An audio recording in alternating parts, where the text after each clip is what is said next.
two figures stepped out of a boat as it made port on the shore. The boatman looked at the two figures expectantly while his eyes tried but failed miserably to hide the nervousness and fright he felt right at that moment. It wasn't his fault. Almost anyone who valued his life would have been scared knowing who it was he had transported and still had the gall to expect money for the services he provided. The first figure, clad in a red battle armor, wore a black high-collared kimono short underneath with matching black pants and shinobi sandals. His hands covered with gloves with a gunbai tied across his back. The belt across his waist held several pouches and weapons tied to them, showed how ready he was to battle if need be. His waist-length unruly black hair, holding shoulder-length bangs framing his face with the left one hiding his onyx eye. His face held a stony and stoic expression on his face, while his mere presence radiated an aura of power like none other. He crossed his arms and narrowed his eyes at the boatman who shrunk and whimpered under his intense gaze. The poor man's eyes turned pleadingly to the second figure by his side.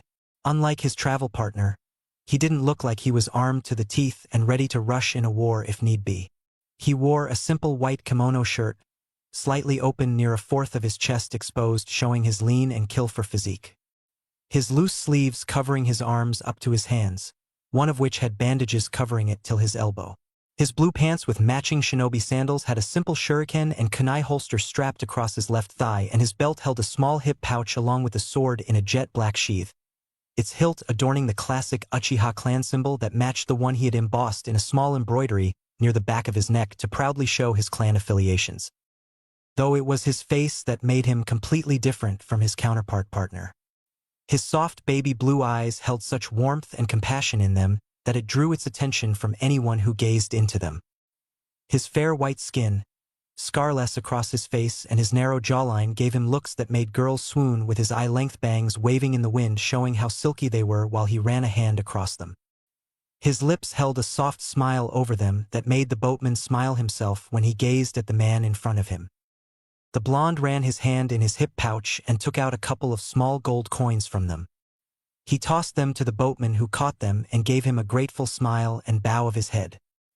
He could have just walked away without bothering to pay the man, and the boatman wouldn't have been stupid enough to call back the man to pay for his services. The paddle of the boat was pulled by the boatman, who made his way back through the waters and waved at the waving and smiling blonde back with a happy smile.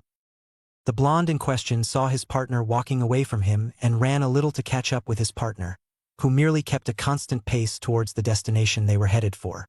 Both walked in a calm and comfortable silence for a couple of minutes before the raven-haired man broke it. "We could have just walked away and be done with it without paying the boatman," his stoic voice stated factually. The blonde in question narrowed his eyes at his counterpart in an accusative glare, who didn't even turn to glance at him. "That would have been wrong. He was nice enough to bring us to our destination when you scared off almost everyone back at the ports of Fire Country Madara. His soft melodic voice stated accusingly, while the man just gave a grunt of annoyance in return. "It wasn't my mistake those cowards couldn't even stand up to the sight of my gaze. I did let you do all the negotiations, didn't I?" he said in a matter-of-fact tone, making the blonde snort indignantly. "Humph, right. That was why I caught you glaring at the first two boatmen with your Sharingan active, didn't I?" he asked accusingly, and the raven-haired man said nothing. It was true, those annoying men were asking for too much, and his brother was talking to them as if he was giving in to them. They would have learnt their place had his brother not been too soft with them like he always was. They walked in silence, with the man now recognized as Madara keeping his eyes straight at the path ahead of them. The blonde, on the other hand, was looking at the surroundings all around them with a childlike innocence. Madara couldn't help but smile at the childlike innocence his brother still held even after all he had been through in his life. For a moment he forgot he was with a 19-year-old boy and not the 5-year-old he always behaved like. He saw his brother throw an apple to the baboon on a tree from afar, who caught it and hooted happily for the treat, making the blonde grin happily. Madara shook his head in amusement at the antics of his little brother and returned his gaze to the path ahead of them. His eyes narrowed when he saw the little ruffling of trees to his left. He glanced to the blonde by his side, who walked oblivious to the danger around them, though Madara did notice the slight twitch in his finger on his left hand. He smirked a little at how much his brother had grown from the little troublemaker he used to be. Madara's eyes caught sight of the humongous walls in front of them when 20 blurs rushed out of the trees. Both travelers stopped instantly and gazed at the glaring red heads in front of them with a calm expression. None of them felt even the slightest bit worried when the redhead in front of them stepped forward. They recognized him to be the leader of the small contingent of shinobi who stood on guard to deal with the two threats if need be. You have entered the grounds surrounding Yuzushigakure no Sato. State your identifications. He barked out in a commanding tone.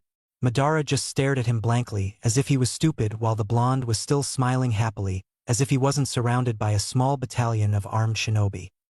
Madara Uchiha. The raven's stoic voice ran through the clearing, and he smirked, watching them all stiffen as they eyed the man nervously. The leader turned his eyes to the softly smiling blonde and stated the same question as before. Naruto Uchiha. He chirped happily like he was on a field trip, and once again all of them stiffened and glanced at each other nervously. The leader turned his gaze back to the elder brother of the two. State your purpose for entering our village's perimeter, he said, and Madara crossed his arms and smirked yet again when he saw them all look at him like frightened rabbits at his small movement.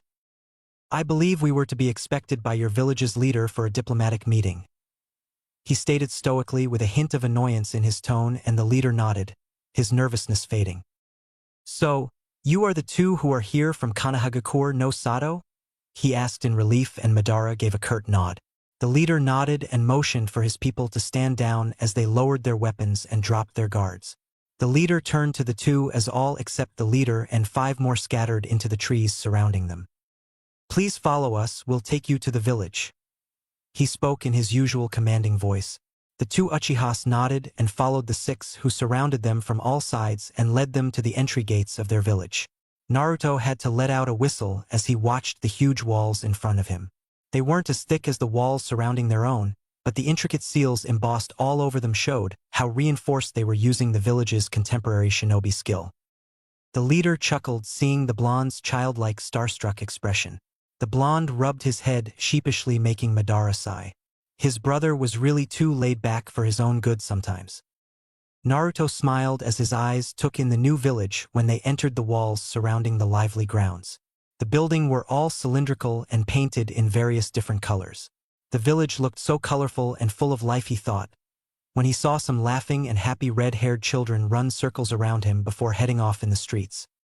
The 6 escorts walking the 2 Uchihas stopped suddenly, making the 2 companions look at them with curiosity. I'm sorry, but we can allow only one of you to meet our village leader. So which one of you shall be the one? Their leader asked, making the 2 nod. They both knew letting the 2 of them in the same office as their leader wasn't safe, so they were splitting them up. Both respected their choice, and Madara spoke up. I shall, he stated stoically, and they nodded, already figuring as much. Why not me? Asked Naruto with a pout, making Madara sigh. The 6 around the chuckled at the pouting blonde and the blankly staring Uchiha. You will stay in the village and look around while I do the talking, he stated in a tone leaving no room for arguments.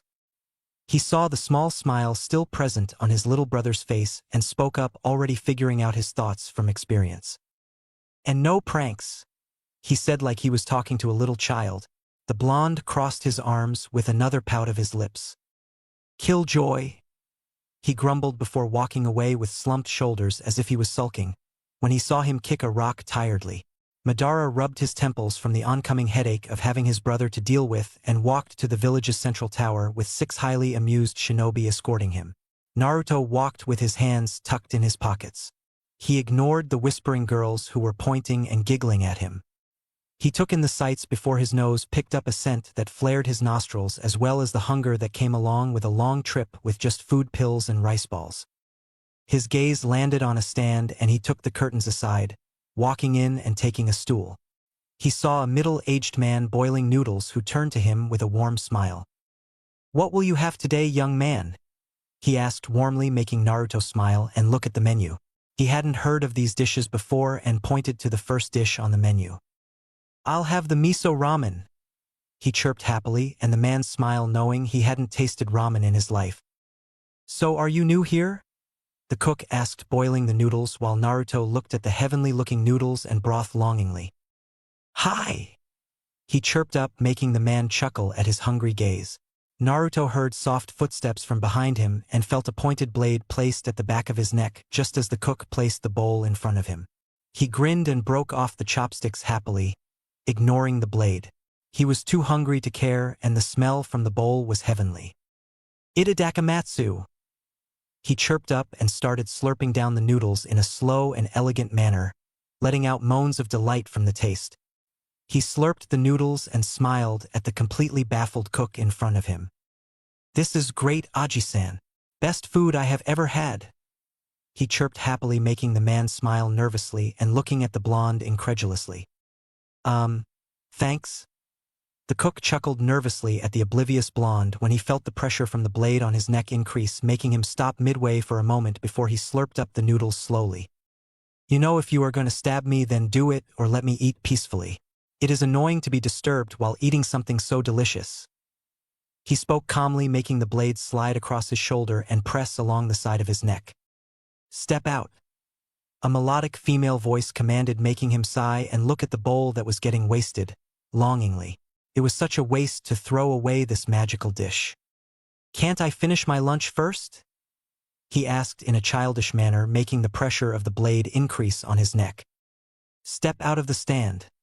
The melodic voice commanded again, and Naruto sighed. He took one last sad glance at the bowl and placed the money on the table before stepping out. "The food was great, Aji-san. I'll see you soon." He spoke happily, making the man smile at the happy blonde and nod. He liked the kid. He wished he would live longer too. Naruto stepped out slowly, not turning around, and stood in the middle of the street with his back to the person holding a blade on his neck. "Turn around." The voice commanded, and Naruto did as he was told, and his eyes widened slightly when he took in the sight of his abductor. For the first time in his life, he was happy to be abducted. Apparently, the voice did belong to a female, and a beautiful one at that. He saw the narrowed violet eyes with nicely trimmed eyebrows showing her noble status. She was wearing a white kimono with red trimmings to match her crimson hair, along with a green and golden obi, her clan symbol adorned on her back. Her hair was arranged in a couple of buns with hairpins in them and 3 clips in the front. She also wore a dark shade of red lipstick and had a rhombus on her forehead, which accentuated her soft and fair skin. She also wore tags with kanji written on them in her hair decals. Her small and pouty pink lips didn't need the red lipstick adorning them, but it did look amazing on her. She held an air around her that showed she was of noble status. He hadn't seen such a beautiful girl in his life. He felt a small prick from the small wakizashi pressed on his neck and snapped his attention back to the fact that he was still being held hostage. "Who are you, and why do you wear the Uchiha clan symbol on you?" she asked in her calm, soft voice. He tilted his head to the side, making her narrow her eyes and press her blade harder for emphasis. "Well, I do belong to the clan," was all he was able to say before he jumped a step back to avoid his neck being slashed. His Sharingan blazed to life as his crimson eyes stared into the violet ones that now looked murderous. He couldn't, for the life of him, understand what he had done to deserve this. He swore he hadn't seen her before. That beautiful hair color was unforgettable in his eyes. He stepped a step to the right when a chakra chain whizzed past his ear and jumped back to avoid getting pierced by another. He backflipped when another one of those unique chains tried to skewer him from underground and onto his chin. He kept back flipping to avoid the numerous chains and slid to a stop when the attack stopped. He watched her calmly with a confused gaze, making her even more angrier. Her palms were outstretched and a couple of tags slid out from her sleeves and into her hands. He read the kanji for water in one of them and wind on the other. She channeled a little chakra into the tags, and Naruto's Sharingan saw the newly formed vortex of water coming towards him. He stood up and held a half-horse hand seal with his left hand and a half-ram seal near his lips, breathing in air deeply. "Katan, Gokaki no Jutsu!" he exclaimed and shot out a narrow stream of flames that expanded in a contained fireball, so as to not damage any surroundings. Both attacks died down in a hiss of steam, making him sigh. "Can't we just talk this out peacefully?" He couldn't finish since he had to jump back to avoid being skewered with another chain. Naruto looked around and saw the scared civilians and children around him. "I have to take this somewhere else," he thought, and jumped onto a roof, taking off in a random direction. "Come back here, you coward!" he heard the girl shout and snorted in amusement. as if anyone would go willingly to get skewered by pointy chains, even if she was so pretty. He jumped through rooftops and saw her rip of her kimono with a kunai along her thighs for free movement. He frowned when he saw the expensive silk fall down on the ground. Such a waste. He mumbled to himself about the loss of such a beautiful kimono. His eyes caught sight of her soft and milky thighs, and the words died down in his throat. Nope, not a waste at all.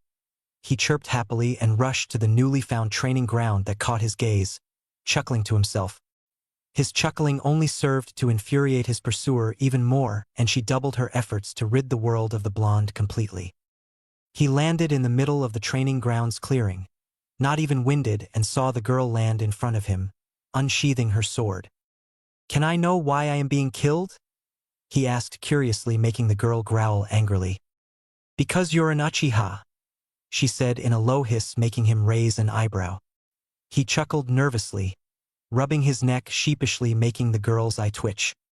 Actually, I was kidding. I'm a senju. He chirped happily and instantly ducked down to avoid his head being cleaved by her sword. He sighed at his failure tiredly. It was worth a try. He mumbled and caught her incoming kick for his neck with his right hand quite effortlessly. His Sharingan glanced at the soft skin of her legs and brushed the inner part of her thigh with the back of his left hand's fingers. A moment later he rolled back and back-flipped to dodge a vertical slash and a chakra chain respectively. He saw her glowering eyes and her cheeks that were now matching her hair quite nicely. He ran his hand on the fingers that had brushed her thigh with a smile. They were so soft. He thought happily and rose an eyebrow at the infuriated girl that now looked murderous. You bastard! She hissed, flushed as she felt her thigh feel his touch. No one had ever touched her like that, and an Uchiha to top it off. Now we can talk this out peacefully. He tried calmly but had to block a kick to his head. He once again saw the back of her thigh and ran his right hand's fingers softly along it before she had flipped back. She rubbed her legs that felt so ticklish and glowered at the grinning blonde with a death glare. She rushed ahead and he watched her come calmly, looking into her violet eyes with a warm expression. She stabbed her sword forward for his throat, to which he merely tilted his head to the side and let it pass harmlessly to the left side of his ear. He pulled her kimono's loose sleeve a bit up and brushed her forearm with his right hand's fingers softly, making her pull her sword back on instant and throw a punch for his nose. He brushed it to the side of his head simply and let it brush past his cheek to feel her arm on it. She was moving in slow motion for the speeds his eyes were used to dealing with. She jumped back with her cheeks a new shade of red that made her look all the more adorable in his eyes. She was fuming on the inside. The bastard was playing with her and feeling her as he wanted at the same time. She had to show him what happened to people who did that, she thought furiously. She rushed forward with a slash for his waist, which he anticipated Ian's earlier, and rolled along its path to reach her back and pulled off the 4 senbons holding her hair as pins.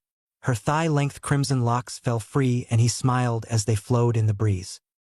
She didn't give him time for respite and threw her kick to his chest, which he caught easily again much to her annoyance, and went ahead to punch his face in, which breezed past his ear yet again. He wrapped his arm around her waist to keep her stumbling form standing as he had her thigh tucked under his arm.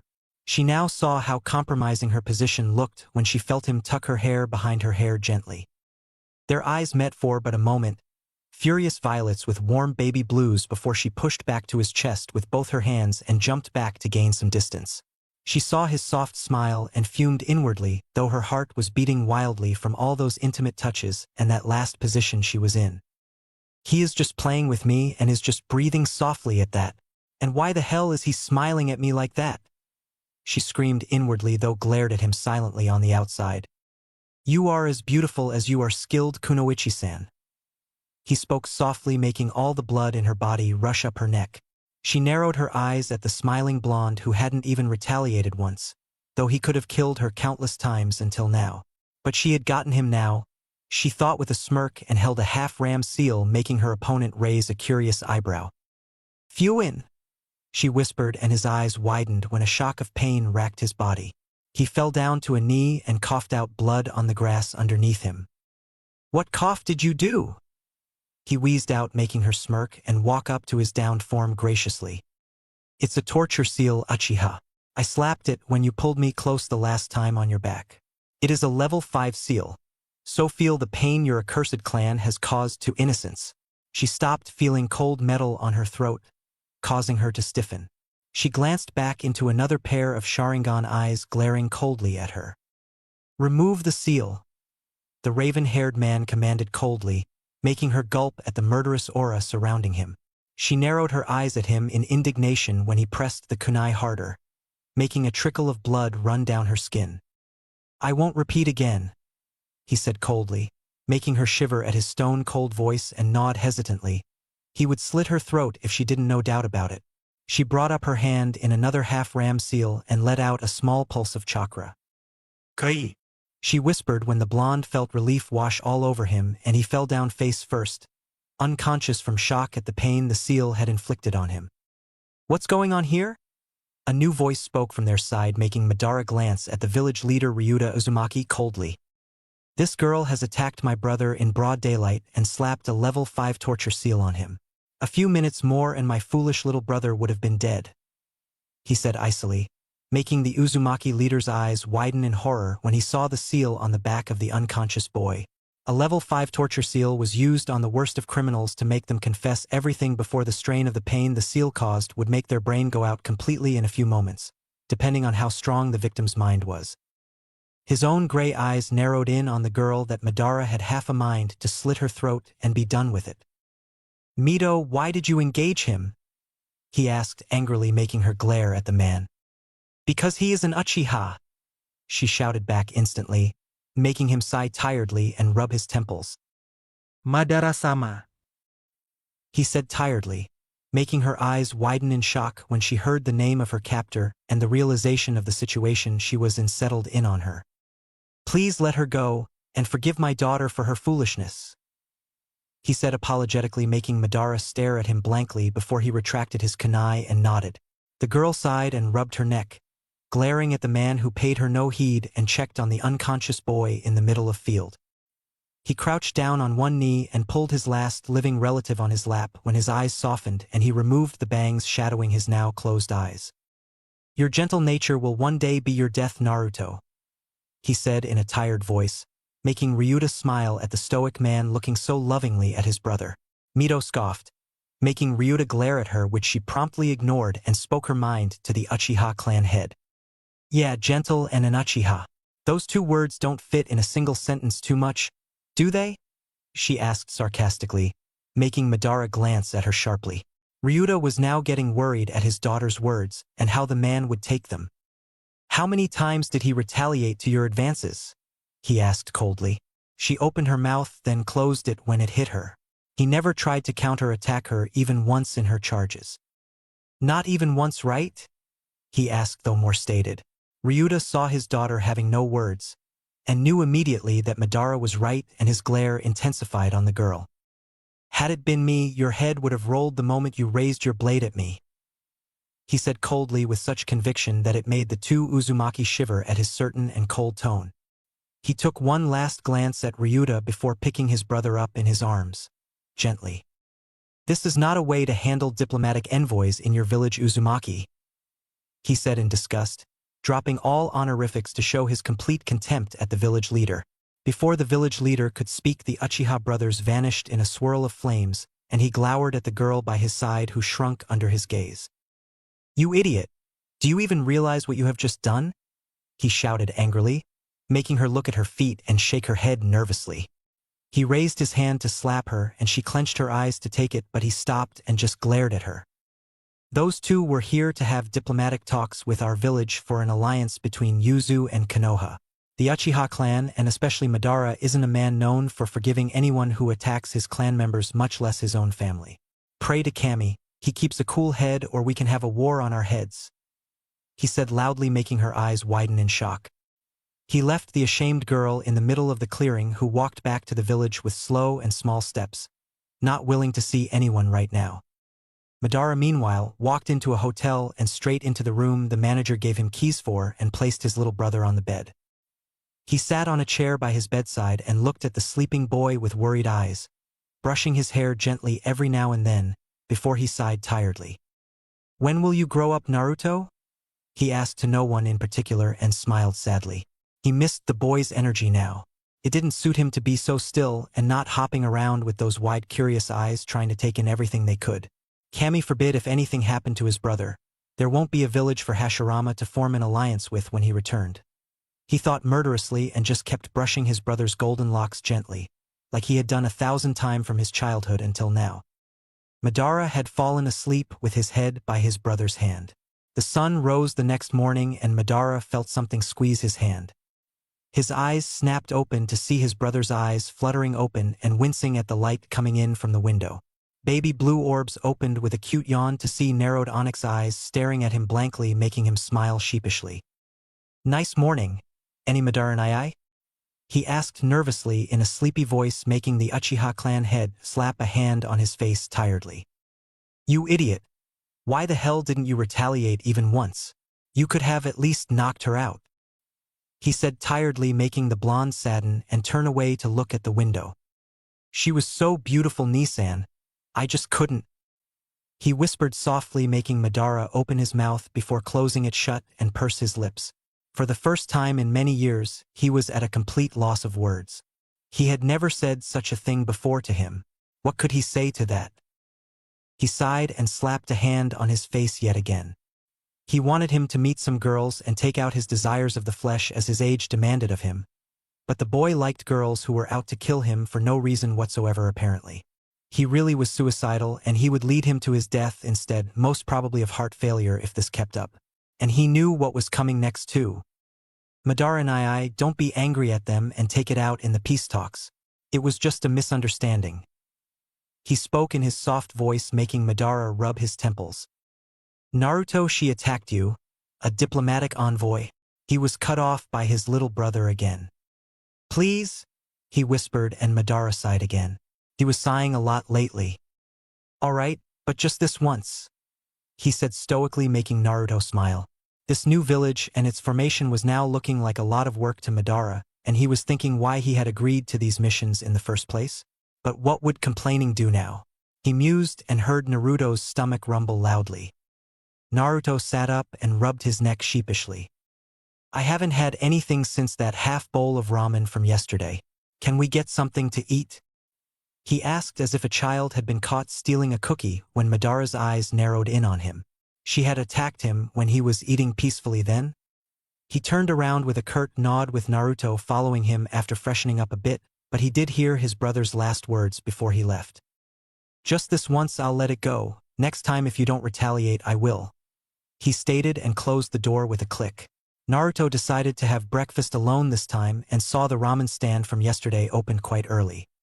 He walked in with a smile gracing his lips as he raised the curtains. "Yo, Aji-san, can I get something to eat?" he asked, making the man smile and nod. He motioned for a seat and Naruto occupied a stool happily. "So what will you have?" he asked, and Naruto thought for a moment before smiling. "Breakfast," he said, raising his hand childishly, making the cook chuckle at the bubbly boy.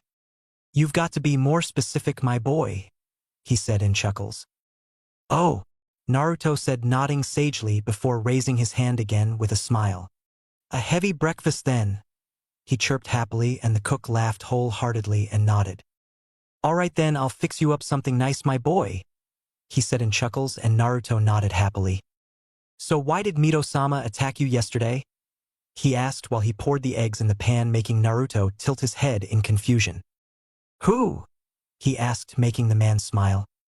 "The girl from yesterday that didn't let you finish your lunch," he said with a laugh, and Naruto laughed himself and nodded.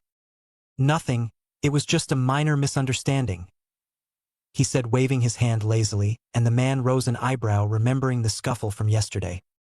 "That was one hell of a misunderstanding then, my boy," the cook said, and Naruto laughed happily, waiting for his breakfast. He made small talk with the chef while he ate till he was full. He walked out the stand, leaving a happy owner behind, and crossed his arms behind his head in thought. "What am I supposed to do today? They assigned me as Madarani's bodyguard, as if he needs a bodyguard," he thought with a pout. He gazed at the sky to see it was still quite early, and he had the whole day to himself. He saw the entry to a training ground and smiled. Maybe he could sleep and rest a bit today. He was still exhausted from all the pain the seal had put him in yesterday. He had heard that seals were quite powerful before, but yesterday he had seen one in action from a seal mistress herself. He walked in the grounds and saw a small stream and waterfall there, making him smile. He caught sight of a deer drinking its fair share of water, and it made him smile all the more. He saw the deer and walked to its side, keeping his distance so as to not scare the animal off. The deer slowly moved closer to him, seeing his calm aura, and Naruto rubbed his nose softly before it nuzzled its face in his neck, making the blonde chuckle. Mito was watching him from the trees as she had followed him until he had reached a secluded spot to give her apologies. No way was she apologizing in public and humiliate herself. She was the heiress of her clan, for crying out loud. She had followed him after seeing him walk through the streets from a distance and was about to go and meet him when he stood up. She stopped dead in her tracks when he started undoing the white kimono shirt he had on, and her cheeks turned crimson when she saw his ripped and lean chest, not at all buffy, and felt butterflies in her stomach. However, her face changed its color completely to a pale white when he turned around, and she saw the numerous scars adorned on his back. They looked as if they had been cleaved with a blade and burned as well, but how could that be? She saw him step in the water and come out a moment later from the dip with his hair drenched in it. He waved them around, making his silky locks wave along with them. She had to admit he was quite handsome. Even though he was an Uchiha, he was quite handsome and rarely had any features reminiscent of the infamous clan. But his eyes had proved his heritage well enough yesterday. She bit her lip, thinking of what she could say to make him forgive her. "Yo, Haim-chan, stop peeping and come join me." His joyful voice rang in the fields, making her trip on the branch and fall down. She saw him laugh and wave his hand childishly. She stood up and glared at the chuckling boy, who just laughed harder at seeing her predicament. Her soft footsteps made their way to the waterfall, where he had laid his back against a boulder and closed his eyes in contentment. He cracked an eye open to see her glaring at him and her crossed arms under her chest. "You know the water is quite nice and refreshing," he said sagely, making her grit her teeth in annoyance. "I'm not getting in there with you, you pervert," she said in an annoyed tone, making him raise an eyebrow as his eyes opened. "What gave you the idea that I am a pervert?" he asked curiously, but she could see his slight teasing tone underneath, containing all the mirth in the world. "You know what I'm talking about," she hissed angrily. "Damn that Uchiha." He made her so angry all the time, and he knew how to press her buttons all too well. "I have no idea," he said, whistling innocently, and her face turned red in anger and embarrassment. You dash," she said, pointing an accusing finger at him, and he was getting more and more amused by the minute. "Mimi dash?" he asked in an amused tone, and she gained a tick mark on her forehead. "Ugh dash," she growled and stomped, huffing, and turned to leave the grounds when she felt a splash of water from behind her. She stopped dead in her tracks, feeling her back dripping, and turned around in all her righteous fury to see him laughing and rolling around in water joyfully. She growled and jumped in, making him yelp. "Kaya!" He yelped when she jumped on top of him and started to try and punch him, which he dodged effortlessly even in water, chuckling all the while. She didn't even realize when she had started laughing as well. She splashed water on him and he splashed it back as both played like little children, completely forgetting she was here to apologize for almost killing him a day earlier. A few moments later, both stopped laughing, realizing what they were doing as their serious eyes gazed at each other. Mito crossed her arms around her chest, knowing how revealing her pure silk must be right now.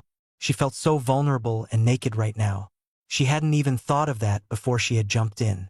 She stumbled through the water and walked onto the shore while Naruto followed her and saw her trying to cover her body, which had a translucent silk covering it. That was quite revealing of her generous curves. He couldn't help but admire her beauty at that moment. He saw her shy eyes and the way she was trying to cover herself up with her arms but failing quite miserably. His feet took steps towards her and she stepped back equally before she had hit the tree, and he was right in front of her. She wasn't meeting his eyes and trying to clutch herself as tightly as possible from how vulnerable and scared she felt right now. She stiffened when his arms wrapped around her and pulled her close to him.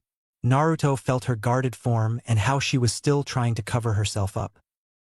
"Untie your obi Haim-chan," he spoke softly, making her eyes widen. He gazed into her scared and frightened eyes with his calm eyes and smiled softly. His hands cupped her cheeks to wipe the tears that were threatening to fall from how scared she felt, wondering if a kunoichi's worst nightmare was going to be her punishment today. "Trust me," he whispered, making her look into his eyes that were looking at her so sincerely. Her fears washed away slowly and she nodded shyly. Her hands, shaking from cold, started to undo her obi as it revealed her red inner robes. He pulled the white kimono off gently and let it fall to the ground. His arms were once again around her, and this time she clutched him tightly to take the warmth in as her body shivered from the breeze, hitting her wet body. She felt his hands go to the knots tying her robe to her back, and she clutched him even tighter. "Don't worry," he whispered softly, making her nod in his chest as he undid the last of the 6 knots and pulled it off her shoulders gently. She was left only in her white laced panties, and her naked breasts were now pressed against his warm and firm chest. She nuzzled her cheek on his chest and closed her eyes to hide from the cold she felt, and was on the verge of chattering her teeth now. His hands pulled off his white kimono shirt which he had hung on the tree earlier, and pulled it over her shoulders slowly. He slid her arms in one by one in such a slick manner, so she didn't have to make him see anything. He hugged her while her shaky hands tied the bindings of his shirt that came halfway down her thighs. She looked up to see him looking at her warmly, and her cheeks turned rosy from how close they were right now. He took away a lock of her long crimson hair away from her face and cupped her cheek, making her lean into his hand, never once breaking eye contact. "I'm sorry, I shouldn't have," he started when she shook her head. "No, I'm sorry," she said in an embarrassed voice, making him look at her with a completely lost look. "For what, Haim-chan? I shouldn't have thrown water on you." He was cut off as she placed her fingers, which were the only thing uncovered by his large loose sleeves now. "For yesterday, I shouldn't have attacked you like that.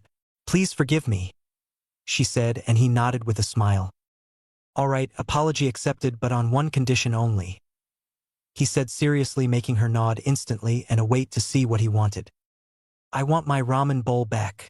You'll have to treat me to my bowl of miso ramen that you didn't let me eat yesterday," he said in such a serious tone she thought he was asking for a peace treaty. When his words registered in her mind, a giggle escaped her lips. "Baka," she said in giggles, and he just watched the girl giggle cutely in his arms with a smile. "All right, but just one bowl, Kay?" she asked in giggles, poking her finger in his chest to emphasize one bowl, and he nodded with a chuckle himself. "Of course, Haim-chan," he said softly, stroking her cheek with his hand. She looked at him with those same scared eyes when he realized how close they were, and he stepped back a couple of steps and looked away when she clutched the large t-shirt tightly. "I'm sorry," he whispered, and she said nothing and looked away to hide her blushing face. "It's all right," she whispered in an embarrassed voice, and he nodded too. Both stood there awkwardly, while Mito was rubbing her arms when Naruto picked up her wet clothes and walked a little away from her to give her some space. She saw him place his hands on her clothes and sat a little away from his position, tucking her knees to her chest. "What are you doing?" she asked curiously as he channeled chakra from his palms into the clothes. "I'm channeling Katan chakra into your clothes to dry them quickly. Don't want you to catch a cold. Now do we, Haim-chan?" he asked playfully, making her hide her face in her knees. It made her heart warm up that he cared so much for her. "Why do you keep calling me Haim-chan then?" she asked in an annoyed tone, making him chuckle happily. "Well, for one, I don't know your name," he said, making her realize she hadn't even introduced herself yet. So much for manners and common courtesy, she mused. He did know her name from what the ramen stand owner had told him, but that would be telling in his mind. "And second, you are a princess," he said simply, and she smiled softly and didn't take her face out from her legs to hide her embarrassment. "My name's Mito Uzumaki," she said politely, making him smile. "And I am Naruto Uchiha. A pleasure to make your acquaintance, Haim-chan," he said with a dramatic effect, making her giggle. Her eyes watched the numerous scars that filled his back, and she grew curious. "How did you get those scars?" she asked curiously, and noticed him stiffen for a moment before he relaxed and chuckled. "Why, getting interested in me, Haim-chan?" he asked teasingly to change the subject, and got a death glare in return, to which he promptly laughed at getting her so riled up, quite too easily. "Pervert," she muttered, making him look at her amused. Come on, Haim-chan. I'm not a pervert. It's just you interest me so much. I couldn't resist, he said playfully, making her glare at his teasing. Suddenly his eyes turned serious when he looked at her with a gaze that caught her complete attention. Really, Haim-chan? I can't resist you, he said in a sincere voice, making her cheeks turn pink, and she didn't know what to say. Her heart was beating wildly and she couldn't even meet his gaze. No one ever talked to her like that, the way he was so playful one moment and flirtatious or teasing the next. No one had the gall to be that way with the picture-perfect Uzumaki heiress like that. My name is Mito, not Haim-chan, she muttered in an all too embarrassed voice, trying to change the subject. He removed his palms from her clothes and straightened them out, giving them to her after neatly folding them. She took them with a grateful nod, stood up and walked to go behind a boulder when he spoke up. At least give me my shirt before going, Haim-chan, he said loudly, and dodged a rock that she threw at him, shouting pervert, her face fully flushed from his words. He laughed wholeheartedly and shook his head. She was just too easy to tease. She walked back towards him, spinning her long locks in her usual two buns when he caught her hands in his, making her look at him innocently. Let them flow freely, Haim-chan. They look better that way, he said, taking the senbons off her hair and brushed them free with his hands. She brushed the hair coming down her shoulder and to her waist in the front gently. They do? She thought with a small smile and nodded. He handed her the senbons that she just hid in her sleeves and let her hair loose. She always kept them tied up since everyone said they were too long for a kunoichi. He was the first one to ever say that to her. I have to get to a clan meeting in an hour. I should go now, she said softly, seeing him standing so close to her. He took a step forward, making her step back, and then another when she felt her back hit the tree and his hands landed on each side of her shoulders. Just one question before you go, Haim-chan, he said calmly, making her blink innocently and nod in a simple manner. He brushed her cheek with the back of his fingers, making her shy away slightly from his soft touch, and fist his half-open shirt tightly. Why did you attack me yesterday? No matter what I said, each word and thing I did, it only made you all the more furious at me. What was the reason? He asked curiously, taking a lock of her hair in his hands and brushed the silky hair in his fingers. She kept her gaze on his chest and bit her lip nervously. She started but pursed her lips nervously. Naruto glanced at her curiously, tucking the lock of hair behind her ear gently, when she looked at him with the same innocent eyes as before. But he could see them shimmering from behind, and she would definitely cry if he pushed any further too. I have to go, she stuttered nervously, and he nodded with a smile, stepping aside. She walked back out the grounds with the same elegance, while always as he watched her go with a longing look and kept his forehead against the tree, releasing a tired sigh. What the hell is wrong with me? She pushes me each and every way. He thought of the red-haired girl that he wanted to know so much about. Mito Uzumaki, huh? I want to know you more, Haim-chan. A lot more, he thought with a smile of confidence, and jumped on the branch of the tree, laying down on it. He put his hand in his pocket and pulled out the newly minted Leaf Village forehead protector. Well, they do have some uses, he thought, pulling them over his eyes, and laid down to take a nap. His nap was, however, disturbed when he jumped at the voice that spoke by his side. I take it you want to sleep again? Asked the blank voice of his elder brother. He breathed a sigh of relief and glared at the amused-looking raven. You should stop doing that, he muttered angrily, and the man ruffled his hair like a child, making him glare at his brother, who ignored him. So you seduced the Uzumaki heiress?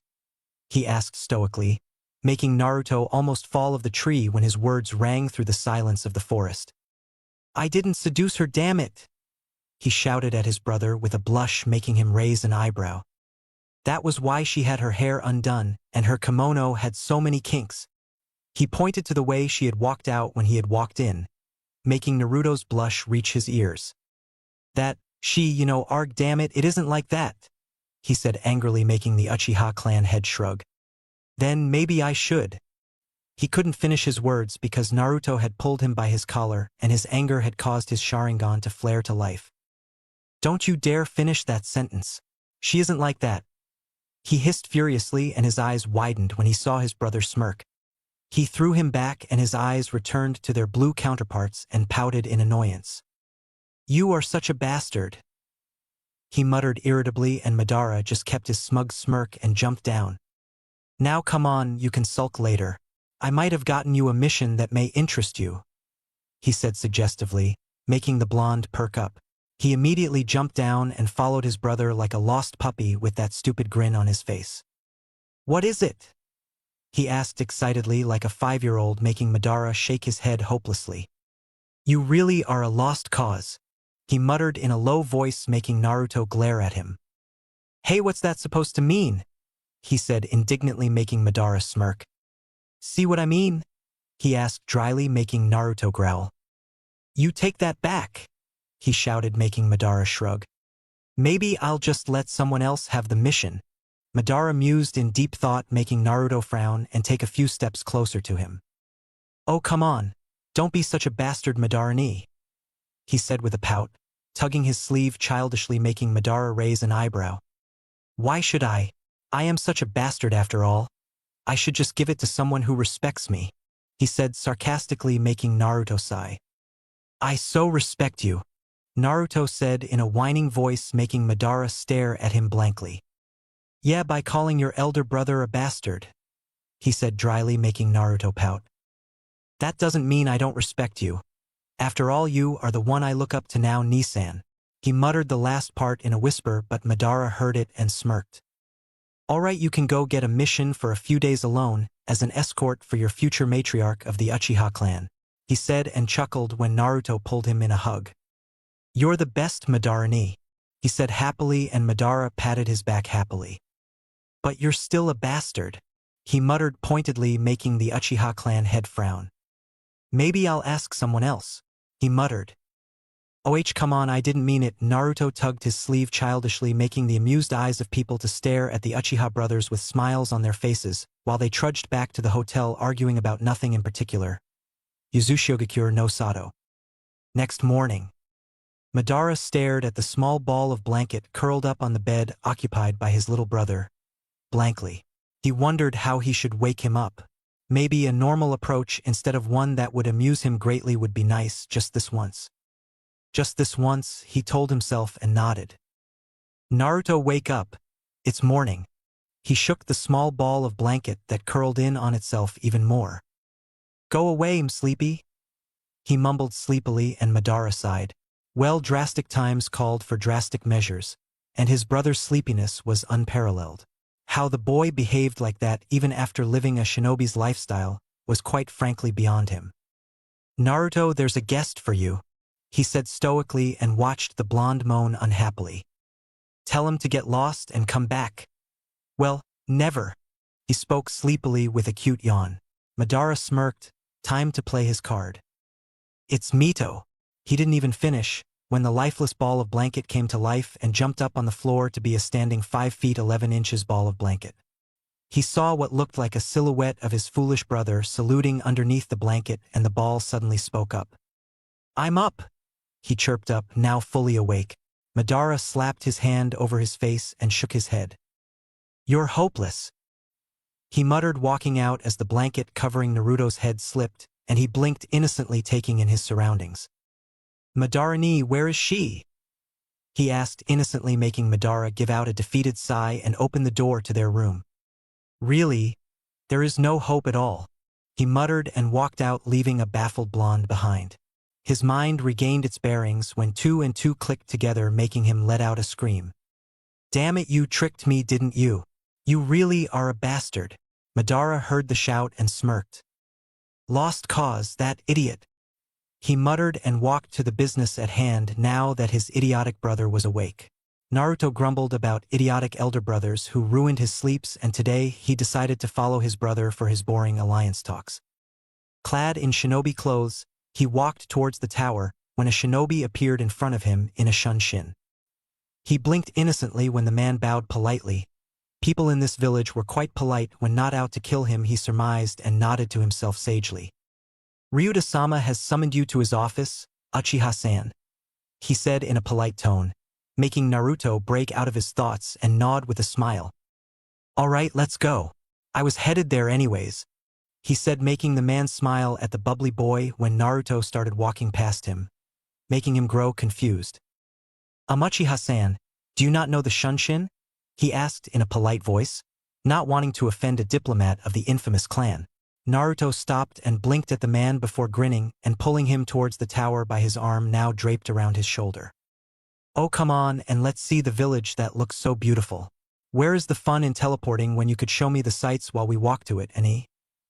He asked happily, and the man smiled and nodded. The boy certainly didn't look or hold himself as one of the people he had heard of the dangerous and well-known Uchiha clan. He walked the blonde Uchiha to the tower, showing him some of the village's landmarks to let him get used to the village while he was staying there. The blonde merely gazed at the beautiful and illustrative landmarks, ranging from shopping districts to some public libraries and parks. The village was so lively and pretty in his opinion that he didn't even realize when they had reached the tower, and the man turned to him and bowed politely. We have reached the tower, Uchiha-san. I believe I should take my leave, he said when Naruto smiled and struck out his hand. It's Naruto, and thanks for showing me around. I appreciate your help, he said with a stupid grin, making the man smile and shake his hand with a smile and a nod. Ryujin Uzumaki, a pleasure to meet you, Naruto-san. You are a most interesting individual, I must say, he said, making Naruto grin happily. The pleasure's all mine, Ryujin-san. And I get that a lot from people, hearing I belong to the Uchihas in particular, he said, and the man laughed wholeheartedly at his blunt and honest reply. He was quite interesting indeed. He is a lively one, isn't he? Naruto Uchiha. He thought, watching the boy wave at him as he walked in, and he waved back. The redhead watched the boy go in with a grin and shook his head with a smile, going off for his own duties. Naruto walked in the tower that had many bright colors and scriptures as opposed to their village's elegant-looking halls. It was a nice and colorful change in his opinion as he walked past the secretary, who told him he was expected and motioned for him to the door by her side. He knocked on the door a couple of times to get a muffled permission and twisted the knob to see his brother in one of the guest seats, sitting in front of an old man with white hair and the village leader's robes. Though his heart warmed and a joyful smile lit up his face when he saw Mito standing by his side. He slid the second vacant seat back and looked back at Ryuta, who nodded with a smile, and he took his seat. He settled in and glanced at Mito, who had her eyes kept on his brother under her stoic, noble face. He smiled, though, when he saw her open and long hair resting on the left side of her shoulder and falling down to her waist. She kept them open, huh? He thought as warmth spread in his chest. He wanted to brush those silky crimson locks so much right now. He turned his gaze back to the smiling village leader, and he smiled back at him. Ryuta stood up, making Naruto do the same out of courtesy, while Madara remained seated, his arms crossed and eyes closed. Naruto-san. He started, stretching out his hand that Naruto shook and looked straight into the man's brown eyes. She must have gotten her pretty eyes from her moth. What the hell am I thinking? He crushed his thoughts about the Uzumaki heiress and focused on the matter at hand, though the thoughts were quite nice and distracting to him right now. It is a pleasure to meet you under these favorable circumstances, he said with a strained smile. Naruto immediately got the hint and nodded with a smile. The pleasure's all mine, he said with a firm handshake, making the man smile in relief. Please let me extend my apologies for what happened yesterday. Believe me, it was all a great misunderstanding. He was cut off by the smiling blonde. It's quite all right. He was cut off by a shake off the head from Ryuta. No, apologies must be done properly, for if we are to become and remain allies in the following years, it is necessary, he said politely, and turned his gaze to Mito, who stiffened and looked at Naruto with an apologetic bow of her head. Naruto wanted to catch her shoulders before she bowed down completely, but the man had his hand clutched in a firm handshake. I apologize for my actions yesterday. Please accept my apology, she said in a stoic, blank voice, making Naruto's heart clench at that emotionless voice. He wanted to hear that soft, shy voice from yesterday, not this cold and emotionless one. It's all right, he said with a strained smile, and the man shaking his hand grinned happily and nodded. Excellent.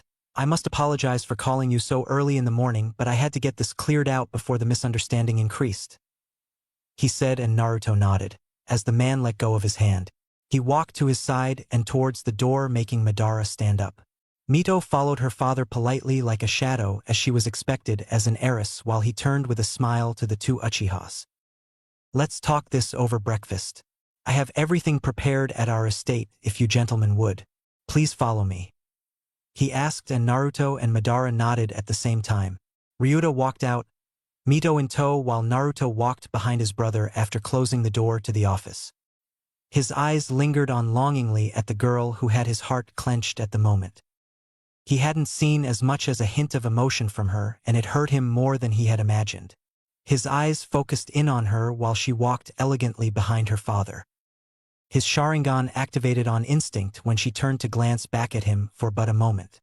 His tomos spun to take in each and every moment of the princess in slow motion, not wanting to miss any of it. He watched her turn her eyes to him, as her eyes met his. Not the stoic and emotionless eyes he had seen in the office, but the same soft and shy violet orbs he adored so much. He watched her cheeks turn slightly pink after a moment when she tucked a lock of her silky crimson hair behind her right ear. He understood what she was trying to signal to him. I know you let them free like I said, Haim-chan, and believe me they look wonderful. He thought longingly and kept his eyes on her, now even more intensely. Her eyes averted down to his chest shyly, feeling embarrassed from his intense stare, and a growl died down in his throat when he watched her turn back around, her hair flailing around slowly. He watched her walk that same elegant walk and focused on that very slight swaying of hips and smirked. Madara too had caught the eye-to-eye conversation. Any lesser man wouldn't have, but his clan wasn't known to be the sharpest of eyes in the elemental nations for no reason. He thought and turned his glance to his back to see his little brother. The same stupid grin he had seen a million times was being flashed over his brother's face. He sighed inwardly at this new development. The girl too was responding back to his feelings. The talks of the alliance were now looking quite shaky in his head. He knew that his brother won't back down from getting to know the girl, no matter what. He was stubborn as an iron mallet when it came to matters of heart. And the look in his eyes, the longing he saw, he knew the boy was smitten with her. Uzumaki head households. The four walked into the royal house of the Uzumaki head family. Naruto took in each and every detail of the elegant-looking house. From the stone steps they were walking in, to the gardens that were so well tended and nicely groomed. Naruto compared it to their own home, subconsciously noting that despite theirs being much nicer and elegant than this one had so much life in it just like the rest of the village. Ryuta led them to the guest room, which was mostly empty except for the small decorating elements on the sides as well as on the walls. They each took a cushion, sitting on their knees in a formal manner except for Mito, who was addressed by her father. Mito, go and get some tea while the breakfast is prepared and served. He spoke formally. She nodded and went out, not seeing the pair of baby blue eyes that had been taking in her each and every movement. Naruto turned to the smiling clan leader and smiled himself. You have a great home, I must say, he said in a polite tone, making the man chuckle and nod. He liked the boy. He was easy to talk to, unlike his brother, whose each word sent shivers down his spines. Arigato, Naruto-san. May I ask what took you so long to get my call to my office, if you don't mind? I imagined Ryujin wouldn't have taken so long.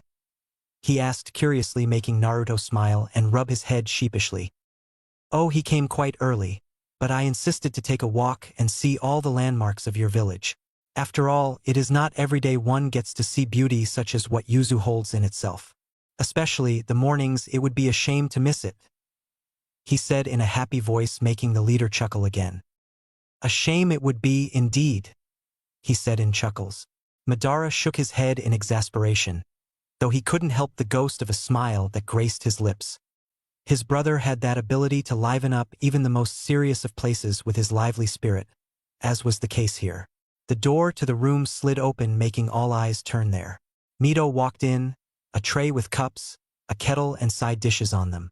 Naruto watched her walk with that same grace like always and sit in front of her father. She prepared his tea and moved on to Madara, who gave her a curt nod of acknowledgement and gratefulness when she finally sat in front of Naruto, who smiled at seeing the princess sit in front of him. She poured the water in the cup and moved her hand to the small pot on the tray. Cream? she asked, and he nodded with a smile. She didn't meet his eyes for the fear of getting flustered from that same loving gaze he was no doubt watching her with. "Sugar?" she asked, and Naruto glanced to the side to see his brother and Ryuta already engrossed in the technical talks of the alliance. He turned his eyes to the girl who was waiting for his answer and smiled softly. "Of course, I like it sweet," he said softly and so lovingly, it made her cheeks turn pink. She nodded and put the sugar in and picked up his cup and cake, her hands outstretched to hand it to him. He brought his hands forward and caught her hands along with the plate and cup, making his eyes widen. Her cheeks turned rosy when she saw the soft smile and loving gaze he was watching her with. He rubbed her soft hands gently, making her bite her lip, and glanced to the side to see her father oblivious to everything, and turned her nervous and shy eyes to the blonde in front of her. "Naruto, please?" she whispered softly, and he smiled and nodded. He took the beverage and side dish, letting her hands go, which she clutched near her heart to make its hammering beats calm down. "Aren't you going to have some Haim-chan?" he asked her playfully, making her shake her head innocently. "No, I'm the host. Guests must be served." Her words died down when he put his hands over hers, that were resting on her lap, and watched her soft and shy eyes gaze at him innocently. "I must insist," he said softly, making her look at his hands that were covering her own, and nod slowly. He picked his own cup while she prepared her tea and sipped it. He watched her cup touch her soft pink lips, which he noted were devoid of any lipsticks, much to his delight. She tried to focus on her tea and not on his intense gaze, but was failing miserable as her hands shook. She didn't know why she was so flustered whenever she saw him, but she hadn't been able to get him off her mind since yesterday. Just thinking about it made her blush prettily, much to Naruto's amusement, and she instantly averted her eyes at his twinkling and playful smile, completely embarrassed. He saw her cup once again meet her pouty, supple lips, and his mind drifted to where he wanted them to be. They should be covered by his own, while he held her in his arms tightly. He would ravish her mouth while leaving nothing but soft moans escaping her mouth. He shook his head to clear his thoughts and smiled sheepishly at the girl who was looking at him with a tilt of her head, no doubt confused by his strange actions. She smiled and shook her head at seeing his idiotic behavior and wondered how he ever was a shinobi. Of the Uchiha clan, no less. She couldn't even believe he was the brother of Madara Uchiha himself. He was so joyful and full of life, instead of cold and devoid like his brother. She still remembered his threat yesterday and how scared she had felt at the certainty behind his words. "Had it been me, your head would have rolled the moment you raised your blade at me." The words rang in her head and shiver ran down her spine remembering it. He was no doubt the same man the entire elemental nations had heard about. But for the life of her, she couldn't understand the stupidly grinning blonde in front of her. He didn't even have the slightest care in the world that his brother and her father were discussing alliances between their villages. "Baka," she whispered, and saw him grinning like an idiot. She couldn't help but giggle at the jovial blonde, who merely smiled at seeing her giggling softly in her hand. Ryuta turned to see his brother having tea with her guests and rose an eyebrow. "Mito, you are the host. You should be chastising like." His scolding was cut off by a lazy wave of dismissal by the blonde. "It is my fault, Ryuta-san. I just couldn't see her not enjoying such wonderful tea and insisted on her joining me. I suppose it isn't a problem I borrowed your princess for a little while, any?" he asked, and the man laughed wholeheartedly. He himself couldn't figure out the blonde enigma and nodded. "That is quite all right, Naruto-san. After all, a host is to make the guest as comfortable as possible," he said, and Naruto nodded with a smile, turning back to see a softly smiling Mito who was gazing at her cup intently. "He cared to have tea with me. No one has ever before cared to when I was the host," she thought with a warm tingle in her chest, and sipped the last of her tea. She picked up her cup and asked for Naruto's, who handed it to her and let his hand brush over hers for a lingering while making her blush and take it quickly. He saw her walk out to prepare the breakfast and pouted at seeing the two elders still going on about the alliance. This whole bodyguard thing would have been quite boring without Haim-chan being here to tease all the time. He thought and snickered inwardly at how flustered her could make the girl. Suddenly, his mind clicked and he grinned mischievously. "Ryuta-san, I apologize for interrupting, but where's the restroom?" he asked politely, making the man smile and nod. Of course, down the hallway, third door to the right, he said, and Naruto nodded with a grateful smile. Walking out the hallway, he passed the restroom and looked around. Now where is the kitchen? He thought, and molded some chakra to extend his senses and smiled when he felt the second presence in the house. His chakra was suppressed completely in an instant, and he made his way stealthily towards his target. He saw her humming softly and jumping on her toes around, preparing the food, and he couldn't help but smile at this hidden side of the girl that no doubt very few had seen. He watched her for a while in a trance. Her smile had captured his eyes almost completely, and he felt a spark in him like he had never felt before. His eyes landed on her back of her head, where the hair were pulled forward on her left shoulder. He hated the high collar her kimono had, but was glad the little exposed part of the back of her neck near the base of her hair. He moved directly behind her while she was whisking eggs, and he put his lips near her neck and blew softly. A shiver ran down Mito's spine, and she yelped softly, much to his own amusement, and backed away. She saw his playful grin and that mischievous twinkle in his eyes, rubbing the back of her neck where she had felt that breath, realizing what had happened. Her eyes narrowed in on the blonde and glared at him, and much to her embarrassment, he instead laughed harder. "What are you doing here?" she hissed in embarrassment, and Naruto wiped his eyes of the stray tears of joy he had, much to her chagrin. "Nothing, just wanted to see if you needed any help," he chirped up happily, making her narrow her eyes at him. She huffed and turned back to her work, her hair flailing along with her. "No, so go and wait while I prepare it," she said curtly, making him frown at her stoic tone. He didn't like it one bit. He moved to her back, making sure she knew, and watched her actions grow mechanical in nervousness. Mito knew he was right behind her and stiffened when his arms slid around her protectively, stopping her work instantly. She stiffened as he placed his chin on her shoulder, his breath tickling her ear, making a shiver run down her spine. "And Naruto, what are you doing?" she asked softly yet nervously while he nuzzled his cheek in her hair. "I don't like it," he said simply, making her grow confused, yet completely flustered at his nuzzling cheek on her shoulder and hair. What?" she asked in a shaky whisper, making his piercing blue eyes stare into her shy violet orbs. She couldn't help but be drawn to those deep blue eyes that were so serious right now. That voice, it's so hollow and emotionless. "I don't like it," he said simply, and she wrapped her arms around her elbows and said nothing. It was how she was supposed to behave and taught from her childhood. "That is who I am." She was cut off by a look in Naruto's eyes that screamed danger to her. For the first time, she saw how dominating those eyes could be if he wanted to, and breathed easily when they softened. He tucked her hair behind her ear gently, making her smile shyly at his tender touch. "You are not that stoic and emotionless heiress everyone sees. The real you is the girl I saw yesterday," he said in a whisper, making her blush, remembering their moments yesterday. He brought his nose to her ear and flicked it playfully before placing his lips near it. "The girl in my arms right now." He breathed hotly in her, making her shiver and squirm nervously in his arms. But she couldn't resist in his protective embrace that made her feel so safe, as she felt his face nuzzle in her neck and blushed a bright crimson tint on her cheeks. She felt so weak in her knees and so vulnerable and scared. Not from him, but the position they were in.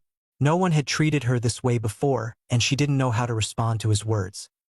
"Naruto, please," she pleaded softly, making him hum softly. "Please what?" he asked softly, and saw her eyes shimmer and her bottom lip quiver nervously. She was about to cry, and he knew it wasn't from fear when she placed her arms around his, which were over her stomach, and clutched them tightly, not wanting to let go. He kissed the back of her head gently and loosened his arms on hers, turning her around gently. He watched her look at him so innocently, it made him smile all the more. He wiped her eyes of their unshed tears, knowing how confused she was, as her troubled expression told him quite clearly.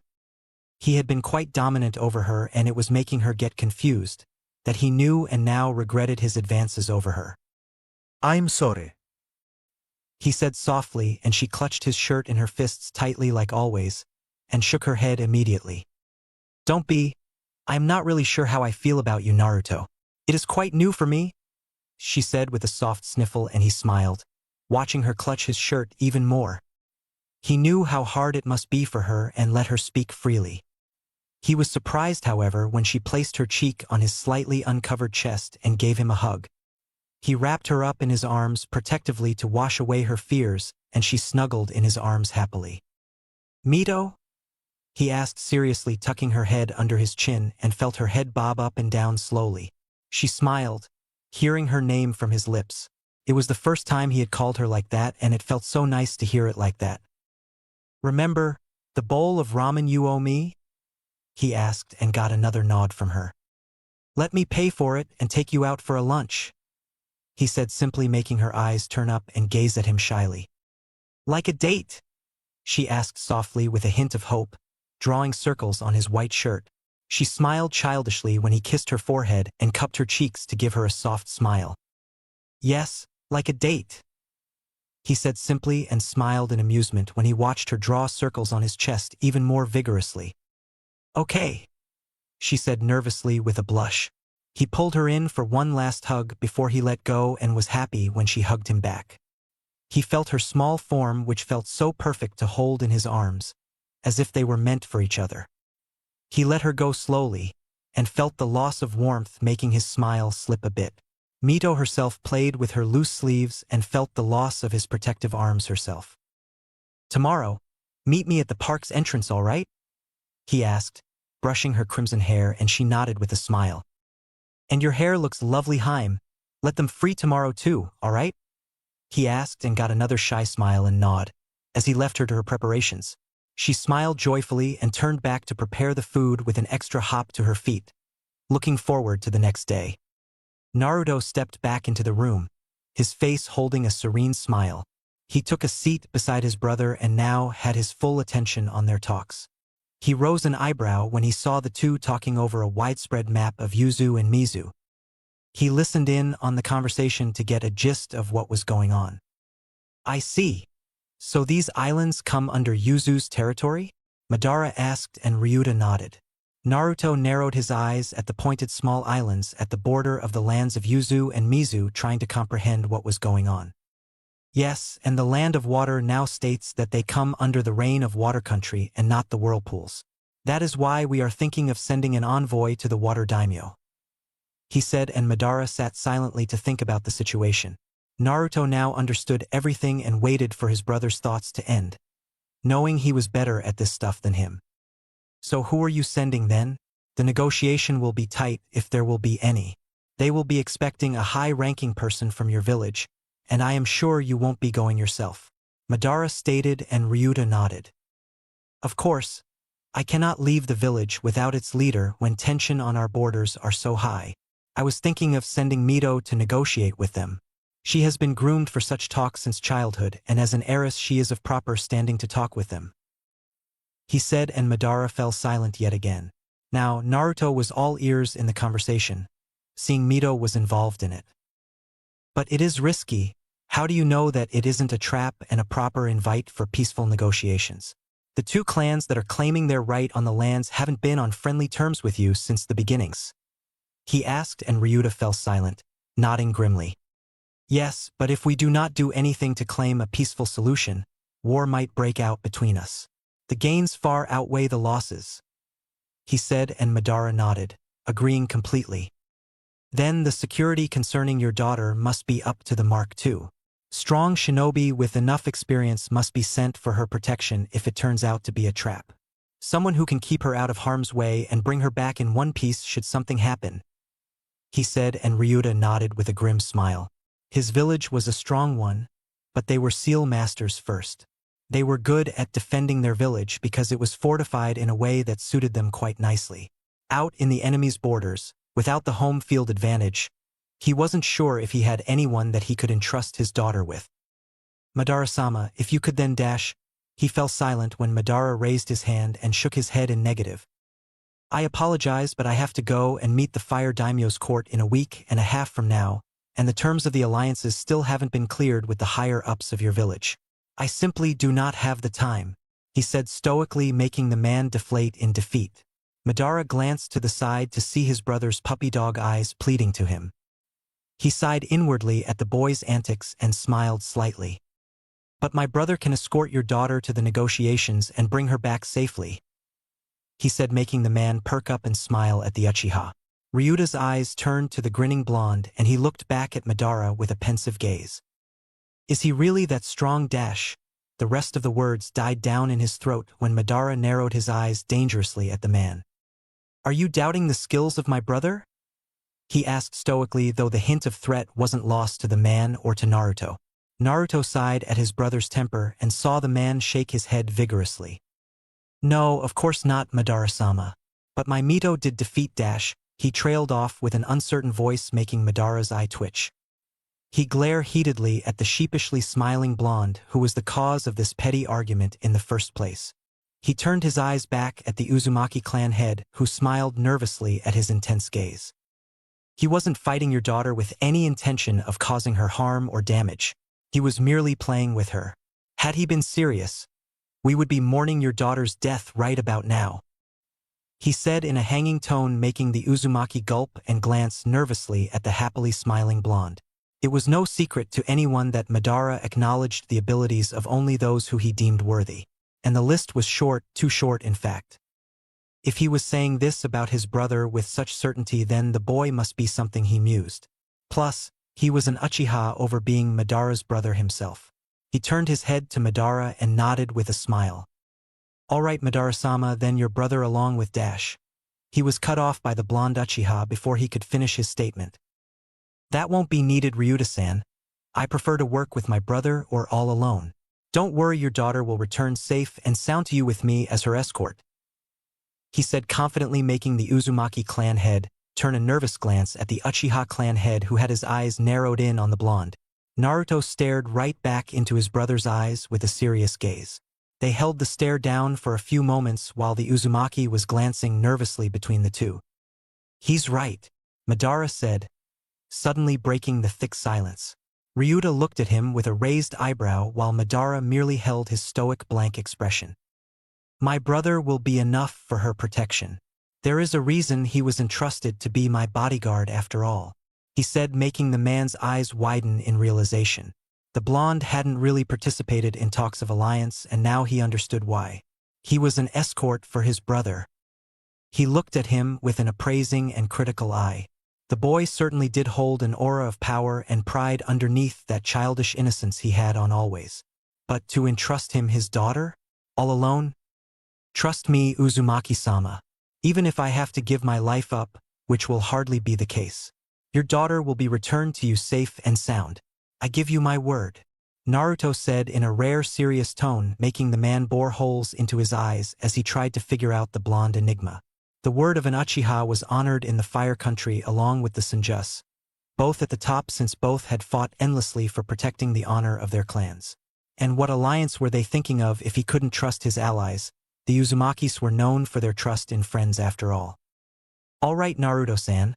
I shall give you the mission to protect my daughter, since you gave me your word. As a village leader, I shouldn't trust you alone for a job such as this, but as a father, I entrust her safety to you. Please, he said, extending his hand, which Naruto shook firmly and nodded. Trust me, Uzumaki-sama, not a hair will be touched on your daughter's head as long as I entrusted for her protection, he said seriously in a firm tone, making the Uzumaki smile. His belief was firm in the boy. He seemed to be a man of gold. If he was half as strong as he was nice, then he had no worries for his daughter. He turned to the smirking Madara with a smile. I guess this is the start of a new friendship between Whirlpool and the Leaf, he asked, and Madara nodded, eyeing the blonde who was on cloud nine contemplatively. Indeed, he said simply, and the door to the room slid open with their hostess standing there. Mito bowed politely and kept her hands locked in front of her formally. The food has been served, if you would. Please follow me, she said formally, and the three Mi got up with the mood lifted up as Ryuta told Naruto of the delicacies that Yuzu was famous for, especially ramen. Naruto walked up to Mito's side and brushed her shoulder gently, making her look at him with that same shy look he loved. She nudged him back gently and Naruto smiled playfully, taking advantage of the two elders talking. He was happy she was reciprocating the spark he had for her so nicely, as he eyed her tucking a lock behind her ear purposefully to show him. Madara and Ryuta entered the room with Mito and Naruto falling back. What were you doing? She hissed in a whisper, making him smile at her in amusement. You didn't seem to mind, he said playfully, making her cheeks turn pink, and she looked away with a huff. I did, she said firmly, making him raise an eyebrow. Really? He asked, nearing the door to the dining room, and she nodded instantly. He caught her hand and spun her around, pulling her to him. She squealed softly and looked up as he held her firmly to himself by her waist. She tried to wriggle off his grip, but he held her firm and watched her blush and look at him innocently. Let me go, Naruto. Someone will see us, she said softly, but he instead pulled her closer and made her look into his eyes. Do you want me to? He asked playfully, making her glare, and hit his chest softly. Baka, don't be such a child. She scolded softly, but it didn't have the desired effect on him. Instead, it egged him on even more. Does a child do this? He asked in a husky tone, making her shiver at his tone, while he leaned down for placing his lips on her neck. She broke his hold on her and walked in, winking at him proudly at her success. He shook his head with a smile. He liked them a little feisty, though he didn't like what happened next. That sly vixen. He growled softly when he saw her add a little more sway to her hips while glancing at him with that same soft shy gaze, and tucked a lock behind her ear playfully. He had half a mind to swipe her off her feet and take her somewhere private, but he walked in and sat at the table set for 4 in the dining room. He glared at her gently, making her giggle softly in her hand, which made him smile himself. Naruto-san, what took you so long? Asked Ryuta, and Naruto glanced at Mito, who was quite interested in her plate while hiding her blushing face, and turned to Ryuta with a smile. Glad he hadn't noticed. But Madara had. His eyes were quite sharp, and he had heard that soft squeal of the Uzumaki heiress, no doubt elicited by his foolish brother. The boy didn't the meaning of restraint, he thought with a sigh. Oh, nothing, Ryuta-san. There was a small and cute kitten roaming in the hallway. I couldn't help but take her in my arms before she wriggled off me and ran off, he said simply, and Mito spun her food with her chopsticks, her face fully flushed at his reference. Madara too knew what he was talking about and sighed again, deciding to eat before he lost his appetite. Naruto broke his chopsticks and dug in the deliciously exotic-looking food, and moaned in delight at the taste. His tongue was having a field day at tasting such unique flavors. It would be amazing to have to eat her hands cooking each day. He wondered and looked at her lovingly. She caught his eyes and focused on her food with a blush, not able to keep looking at him without getting flustered. He snickered softly, making her glare at him, all the while Ryuta talked to Madara about various things to which he gave him curt answers. He had been eyeing the 2 youngsters' attention for a while now and saw their interactions quite intently with a side glance. They ate the lunch, and finally Madara stood up along with Naruto. I believe we should take our leave for today. The meals were excellent. We shall meet again tomorrow, Madara said stoically, making the Uzumaki clan head smile and nod. He walked beside Madara with Mito falling in tow with Naruto, who caught her hand in his, making her look at him with wide eyes. I'll see you tomorrow, okay? He reminded her, and she nodded with a soft smile as he let her hand go and walked out of their compounds. Both Madara and Naruto walked in silence when the elder Uchiha decided to break it. So you have decided to court the Uzumaki heiress, I presume? He asked, and Naruto nodded simply. He knew his brother must have caught some of their interactions from the whole day, if not all of them. Madara fell silent and went into deep thought for a few moments. Do you believe she is the right one? He asked, and Naruto said nothing for a few moments. Madara knew how sensitive the boy could be about these things under that confident mask of his. And he would die before he let someone hurt his little brother in any way. I don't know, he said honestly, making Madara raise an eyebrow. He eyed his brother with a narrowed gaze, awaiting further response. But it feels right, he said in a soft voice after a moment, and Madara could hear the little faraway voice he had, which made him sigh. He couldn't help but worry about his idiotic little brother. He was all he had left in this world, and he wanted to keep him safe from everything. Had it been his way, he wouldn't let the boy leave the Uchiha clan compounds and keep him there under watchful eyes. But the boy was grown up now. Physically, at least, he told himself. And he had already been through enough to last him a long time, and he wouldn't let him get hurt even more. Not while he was around. Naruto, are you really sure about this? He asked in a tone that held a hint of concern and worry for the blonde. Naruto grinned stupidly and pulled him in a one-armed hug. Oh, come on, Madara and we won't know until we try. That's what you always used to believe, right? He asked, and Madara sighed. Naruto, be serious for once. He scolded lightly, making the blonde smile. I am serious about her, Nissan. We'll see how it goes. But you can be sure, I care about her a lot, he said in that same soft tone that made Madara nod in defeat. The blonde was hell-bent on it and wouldn't stop until he had achieved what he wanted. All right, but come to me if anything happens, all right? He said in a stern tone, making his little brother grin. Of course, who else would I go to anyways? He asked playfully, crossing his arms behind his head and whistling happily. They went to the hotel to rest for the rest of the day and talk about things that they hadn't been able to ever since they had come here. Near midnight, Naruto turned around to see the moon up and sighed. He wasn't able to sleep. His thoughts lay with her and he wanted to see her. He chastised himself, telling himself that it was midnight and he couldn't see her right now. Plus, invading the Uzumaki clan compounds at this time would be quite a breach of security. He blinked a moment later when a light bulb went off in his head. Since when have I ever cared about rules? He asked himself a moment later and threw the blanket away. He put his shinobi clothes on and smiled, standing up. The windowsill slid open and he kept his foot on it to jump out.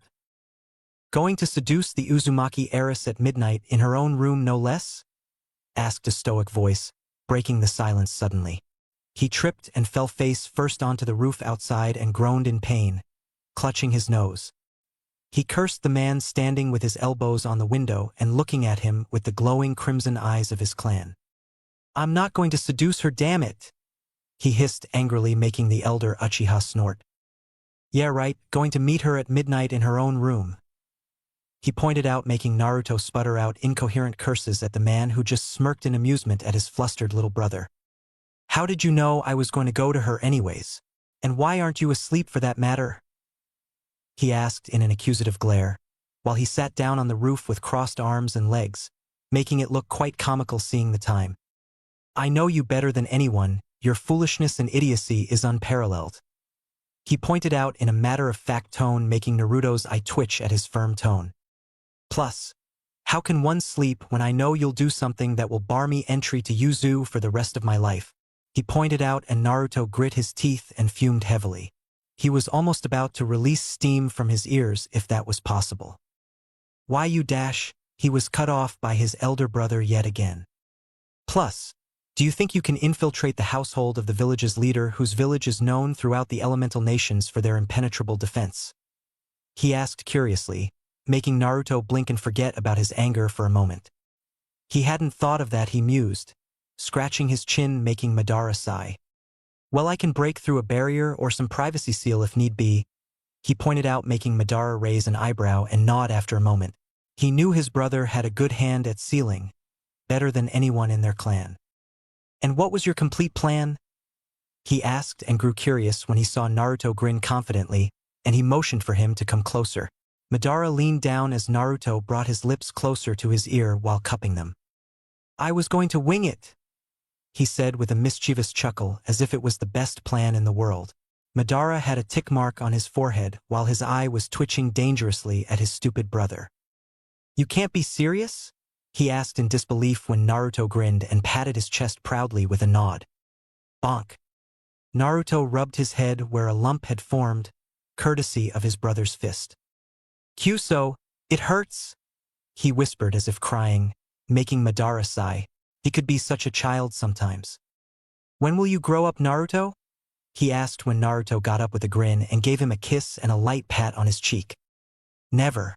Now I'll see you later, Anaisen. I have a sealed house to infiltrate, he said and jumped on the rooftops towards the house he wanted to see. Madara slapped his hand over his face.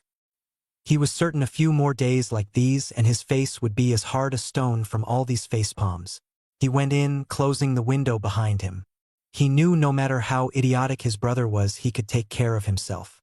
He had overseen his training after all when he was younger. Naruto reached the house and pumped up chakra into his eyes. He wondered how he should do this. He decided to do it the fun way and work a little. His skills might get rusty if he just sat around like this all day without doing anything dangerous like this.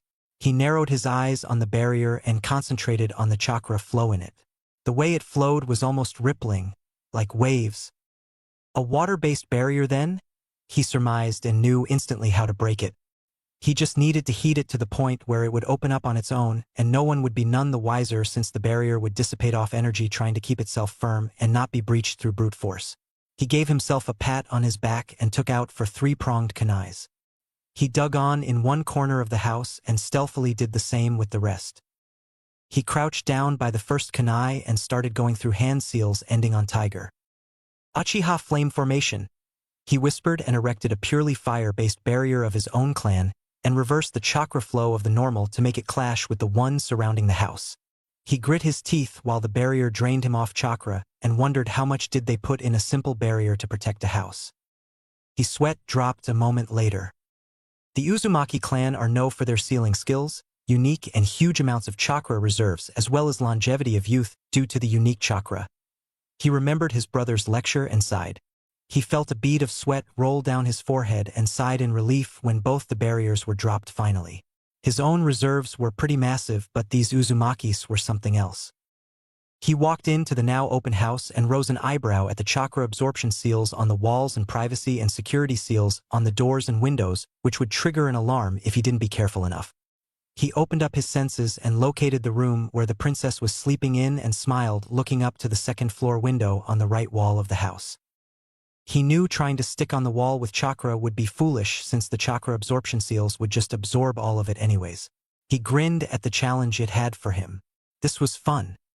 He pulled out some shurikens, ninja wire and his own designed three-pronged kunais that he loved so much. He ran the ninja wire through the metallic weapons and his Sharingan took in each and every weak spot in the wall. He jumped up and twisted in the air with precision and threw the deadly stars one by one at 4 spots above the window he wanted to get to. His pinned the kunais in the holes of the shurikens that had wires tied to them and the prongs on the kunais gave them extra firm grip. He hid himself in the shadows when he sensed a patrol squad pass by unaware of his presence and looked at his handiwork with a smile. "Perfect!" He whispered and caught the wires in his hand and rolled them to make a thick rope of metal from them. He scaled up the old-fashioned way and came on the window he wanted and peered his eyes in. A smile lit up his face when he saw his princess laying there on her bed, clutching a large pillow in her arms. He glanced up and down her figure that now wore a white silk nightgown that came down to her ankles and wondered if she loved silk that much. He saw her hair sprawled across her back and it made her look like she was a sleeping angel in his eyes. He kept his gaze on her for a moment before his hand felt the strain of holding himself up without chakra, and he knocked on the window gently. Mito herself wasn't able to sleep. She was too excited for the first date of her life when she heard her window knocking. She pushed it away thinking it was a bird when it knocked again a bit louder. She frowned and sat up to look at the offending creature that was disturbing her thoughts, and her eyes widened when she saw the blonde grinning and waving at her stupidly with his free hand while he was hanging from a rope of ninja wire. "Naruto?" she asked and rubbed her eyes to see if she was sleeping when he pointed to unlock the window. She blinked and realized his position and rushed to the window. Her hands blurred through her clan's special hand seals and deactivated the security seals and pulled the window open. Naruto swung his legs in and sat on the window, rubbing his hand which had been strained quite a lot now that he thought about it. He turned his eyes up to see a flabbergasted Mito and grinned happily. "Yo!" He chirped up, making her narrow her eyes and glare at him dangerously. "Naruto, what are you doing here?" She hissed loudly, knowing the privacy seals were up, and he gulped, seeing her tone. He hadn't really thought this through. "I missed you," he said simply, making her blink when her cheeks turned pink and she twirled her hair shyly. Now what was she going to say to that? "But we met a few hours ago, Naruto, you shouldn't be here." She scolded half-heartedly, and her joyful smile at seeing him do so much just to see her made her heart warm. "It was too long for me. I needed to see you," he said in a longing tone, making her blush harder and nod all the while twirling the locks in her hands. He could make her flustered with these small comments anytime. She just couldn't figure him out for the life of her. "Well, come on, have a seat," she said and sat on the bed, patting her side softly. He sat by her side and took in the room that was quite simple and pretty. It had a huge king-sized bed on which he was seated, several paintings on the wall filling it with colors of nature and wildlife, and a bookshelf containing numerous shelves of scrolls and books in them.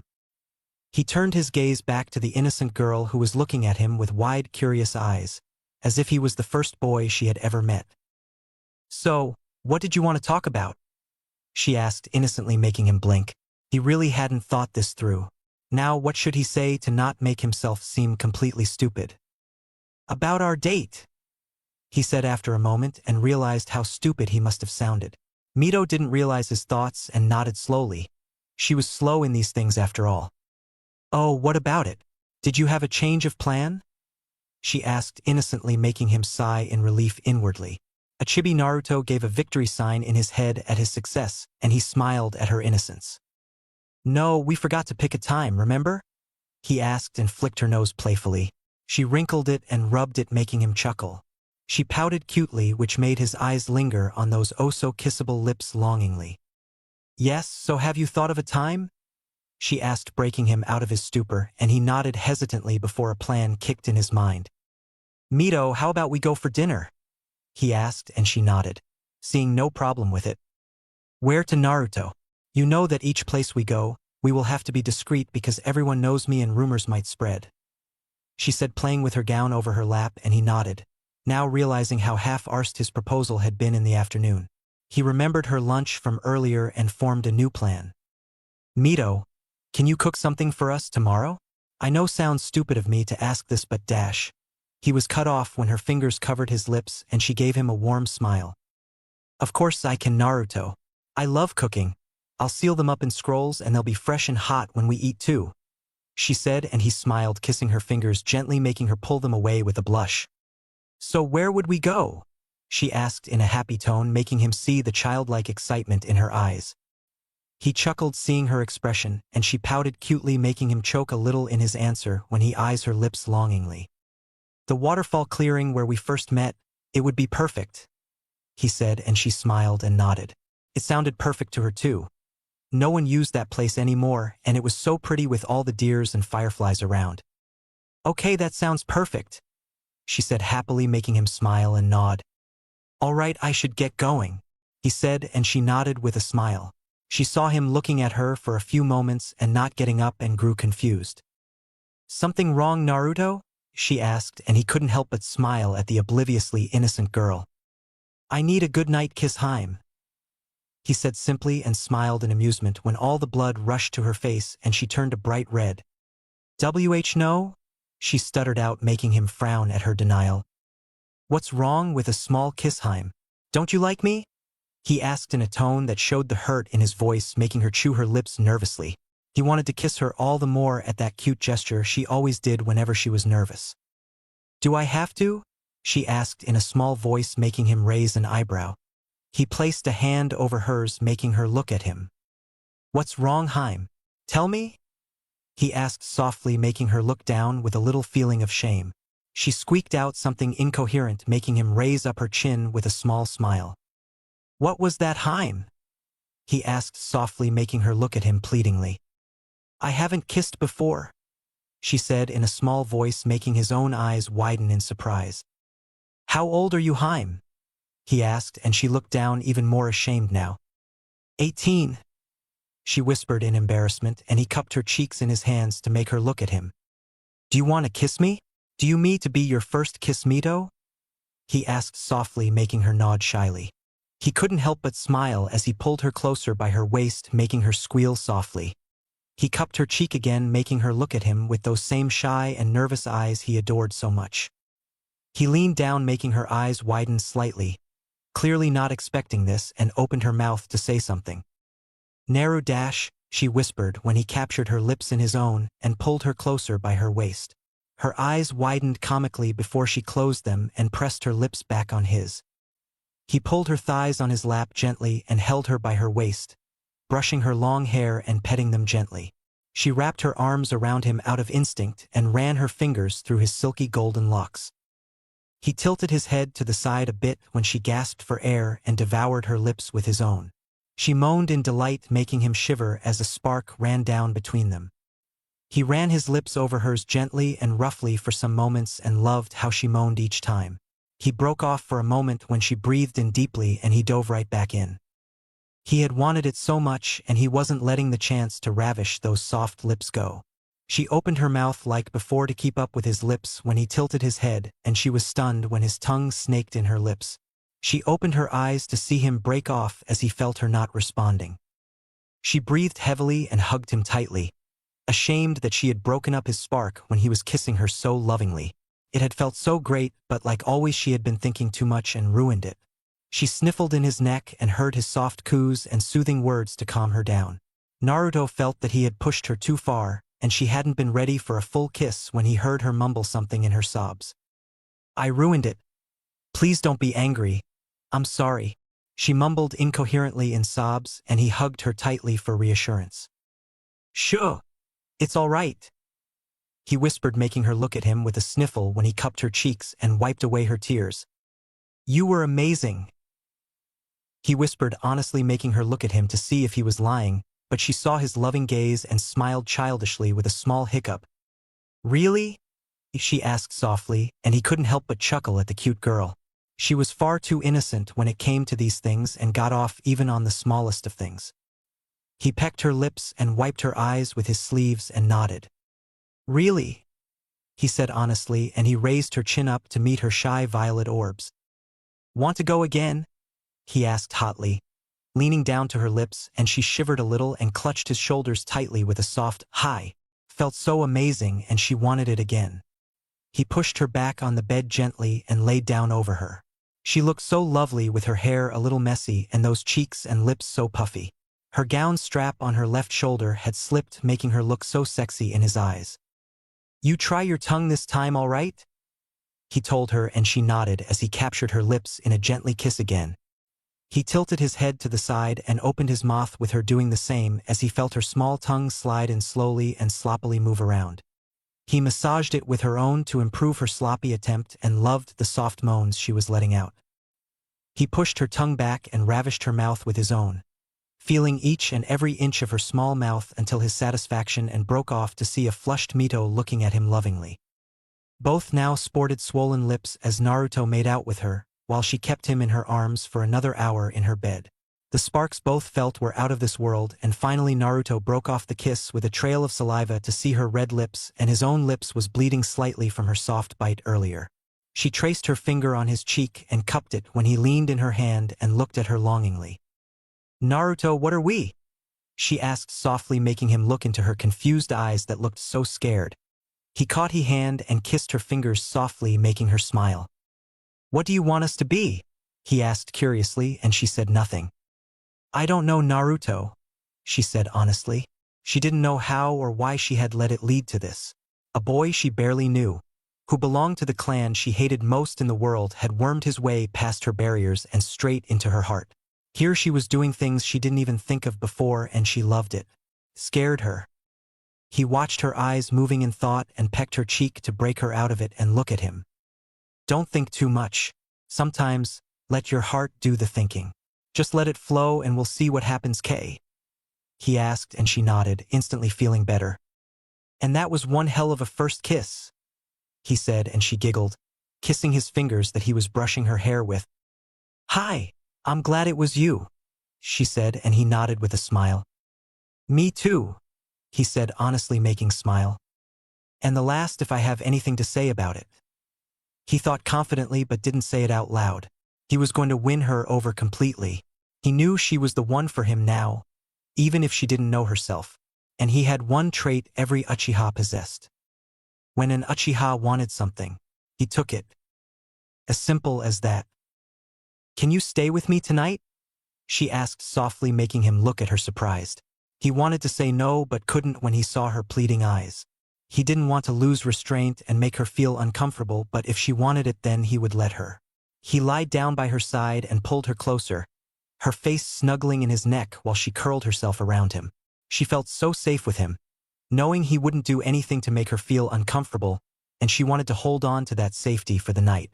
It was a new thing for her, and she wanted to relish in it. She let out a cute yawn and kissed him on the lips with a smile. "Good night, Naruto," she mumbled sleepily, making him smile at seeing her half-lidded eyes, and kissed her head like she was a child. Good night, Mito, he whispered and watched her lull to sleep after a few moments and slept himself. Yuzushogakure no Sato. Next morning, Mito hugged the soft and plushy thing in her arms tightly, hugging it for dear life in her sleep. She smiled at whatever new thing she was holding, and snuggled her face in its warm embrace with a soft smile. She felt something brush her hair gently, and flickered her eyes open at the strange yet loving sensation she was feeling. Her violet eyes, squinted by the new sunlight of the new day, gazed into the soft baby blue eyes gazing at her with pure adoration. She blinked innocently, taking in the smile of the annoying blonde who had her completely wrapped up in his arms, and the memories of last night rushed in her mind, making her cheeks burn crimson in embarrassment. She pressed her cheek on his chest and hid her face from his gaze, not being able to look into those mischievously twinkling eyes, and the slightly amused smile he was looking at her with. She squeezed him for dear life, when he gave her a reassuring squeeze and a slight chuckle. She closed her eyes and a small smile adorned her flushed face. It felt so nice to feel those reverberating chuckles on his firm chest, up so close. Naruto couldn't help but feel the warmth in his chest when he had seen her watch him with those pink and puffy cheeks, and her half-sleepy eyes. Her hair was completely messed up and sprawled across her back, giving him ample work to brush them, that he was more than glad to take care of. He pressed his lips over her head and rubbed her arm softly. He let out a soft smile when she cuddled up to him tightly at his little tender gesture. "Sleep well, princess?" he asked in a soft whisper, and she loved the affection his voice held, whenever he talked to her like that. Hum," she hummed softly, not being able to make out any coherent answer at that moment of time. It had been so long since someone had held her so lovingly while she slept. Not since. She clenched her eyes shut in anguish, and pushed back the depressing thoughts out. She turned her eyes up to see his face, only to smile when she saw him with his own eyes closed and a small smile on his face. His hands were working on her hair of their own accord, and she loved those tender touches he was giving her right now. She leaned up slowly and brought her face close to his, her soft pink lips tickling his teasingly. She watched his eyes open slowly and pressed them tightly for a small peck. She broke off before he could kiss her back, and watched his eyes now looking at her with a torrent of emotions. She squealed softly, when he flipped her over and was completely on top of her, covering her small body intimidatingly, like a tiger hovering over his prey. She watched his eyes that were piercing her own shy violet pearls. For the first time, she saw how beautiful they were like this. They were flickering with emotions, showing his heart to her. Her small hands fisted his shirt tightly on instinct, feeling his deep and low breaths he was releasing through her sweaty palms. She saw him looking at her lips for a moment before he was staring back into her eyes. For Naruto, she had triggered his buried lust he was trying to control with that gentle kiss. He was barely holding back when he saw her smile and nod, as if she had read what he wanted in his heart. Naruto wasn't the most patient one in the world, and he proved it by capturing her lips hungrily and loved how her slender arms slid across his neck instantly. Her fingers ran through his silky locks, and her back arched as he was kissing her so passionately and lovingly it made her heart soar in pure ecstasy. For Naruto, he was going to devour those cherry-pink lips as he sucked and pressed his lips onto hers tightly. Her back arched in a soft moan, making his mind go blank when he tilted his head slightly and opened his mouth, only to cover her small lips with his own and give them a soft suckle. She opened her own while tilting her own head the other side, and his tongue slid in immediately. She tried to keep up with him, but failed miserably with her innocent attempts, while he ravished her warm cavern to his complete satisfaction. She danced her tongue around his, trying to make an attempt when she felt his arm wrap protectively around her arched back, and pull her close tightly, to press her front flushed against his, without an inch of a gap between them. Finally, the need for air became too much for them, and they broke off with a slick and wet noise. Mito gasped for air and panted, Naruto doing the same as he hid his face in her neck and nuzzled his nose in her hair. She hugged him close, and brushed the back of his head like a newborn child while both panted to regain their breaths. Mito was completely flushed. Even if it was only her second kiss, she had felt how passionate he was about her, and she loved it, absolutely loved it. Naruto took in the vanilla scent of her hair and was having a hard time keeping himself in check. He knew another kiss like that, and he would be all over her until she was screaming his name in complete ecstasy, until her toes were curling in the pleasure he give her right there and then. But he wouldn't do that to her, especially not to her, he promised himself. Not yet. He flipped her around and laid her on himself. She hugged him tightly and was smiling with a huge blush on her cheeks. Kami. That was out of this world, she squealed inwardly. When she felt him push her to the side and lay her down gently on the pillow, she was completely confused when he sat up by the bedside and leaned down to strap his sandals on. Her heart twisted in worry at his sudden change in reactions. Naruto, did I do something wrong? She asked softly with a bitten lip. She saw him turn his head to her and give her a smile while flicking his head to a slight tilt. She blushed at the small motion that made his hair flail near his eyes. He looked so cute, she thought lovingly, as his fingers caught her chin and he pressed his lips on her forehead. You are so beautiful, princess, that it isn't even fair. But I should leave now. One more kiss like that and I won't be able to hold back anymore, he said honestly and stood up. She reached out her hand on instinct and caught the back of his shirt. She honestly didn't know why she had done that. She didn't want him to stop, but she knew she wasn't ready for such a large step yet. She placed a small kiss on his cheek and watched his curious eyes staring at her questioningly. Thank you, she said softly, and he nodded with a smile. He rubbed her cheek with the back of his fingers in a soft and tender manner before he stood up and walked to the window. She clutched her pillow tightly to her chest like a little child when he slid it open and flicked out one of his three-pronged kunais in his fingers. He channeled pure and concentrated wind chakra, completely covering its blade with it, making it hum slightly.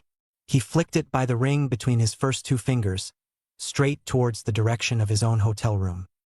Mito was confused at his strange actions when he turned to her and gave her a classic lazy two-fingered salute with a wink, and fell back the window suddenly. Her eyes widened in horror as her heart skipped a beat, and she ran to the window with a stumble, her worried eyes staring down at the empty ground, and she sighed in relief that he wasn't hurt. She realized what had happened, and instead of being angry, this time she let out a soft giggle, already used to his antics by now. That baka, she thought happily and fell on her bed face first, giggling uncontrollably and hitting her fists on it childishly, while waving her feet in the air like a schoolgirl. Hotel room. Naruto appeared on the roof of his hotel room's window in a flash of yellow and plucked the kunai he had thrown earlier and pocketed it in his holster. He slid the window open and didn't even glance at his elder brother, who was having his early dose of tea on the table. He went straight for his bed and fell down on it, his arms crossed behind his head and his eyes staring at the ceiling. He let out a soft sigh when Madara finally spoke up. So I guess you tried, but she didn't give in, I assume, with that sighing and all? He asked curiously, but was surprised when the blonde wasn't riled up in the slightest. That was unusual, he thought inwardly, and watched a small smile light up the blonde's face that made his curiosity double up. No, not her, Madara-Nisan. She isn't a one-time fling for me. She's more, a lot more, he whispered in a longing voice, and Madara sipped his tea again and closed his eyes. The boy was totally smitten with her from what he could see. The boy was a master at seduction, and when it came to betting women, there was no one better. His charm had been used before by him before, and he knew if he wanted to, that girl would have gone all the way.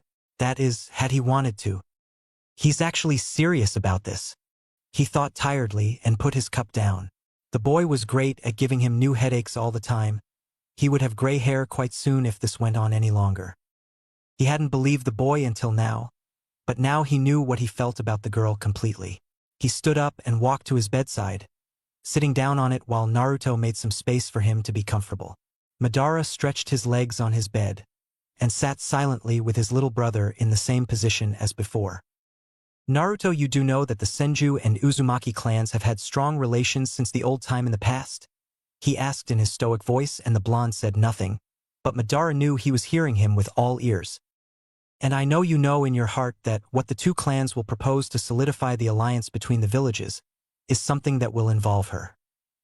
He continued on to get him to understand the logic of the path he was walking on. Madara sighed tiredly when he saw his little brother unusually quiet and spelled it out for him.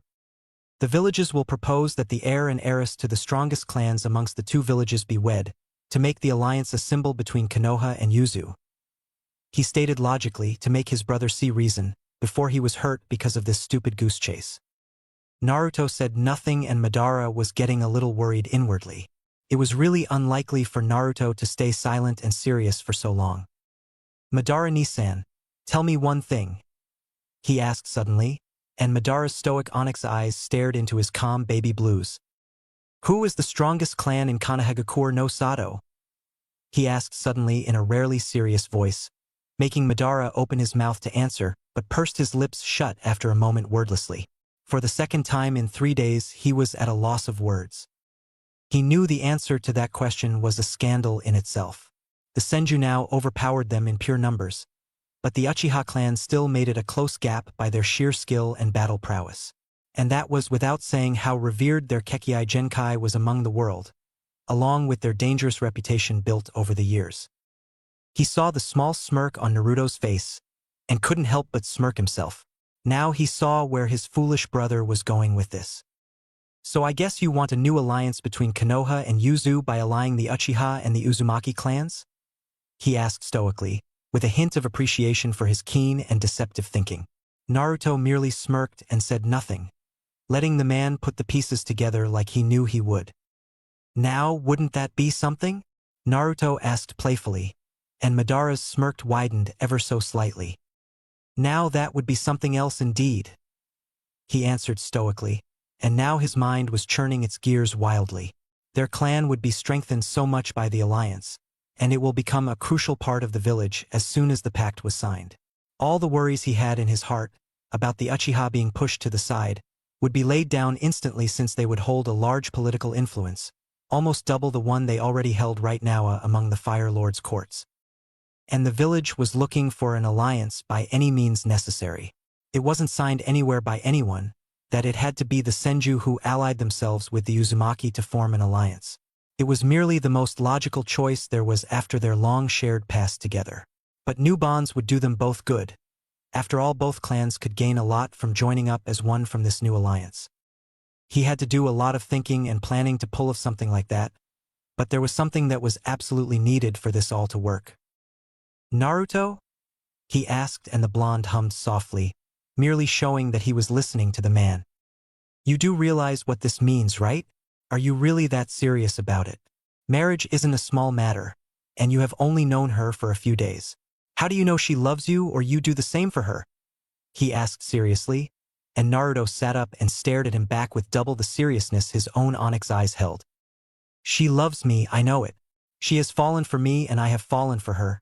I promise you, by the time we leave here in a couple of weeks, we'll be a couple who will be completely unbreakable, he said in a completely confident voice, making Madara fall silent at his claim. The blonde wasn't one to boast pridefully or arrogantly about anything. That much he knew.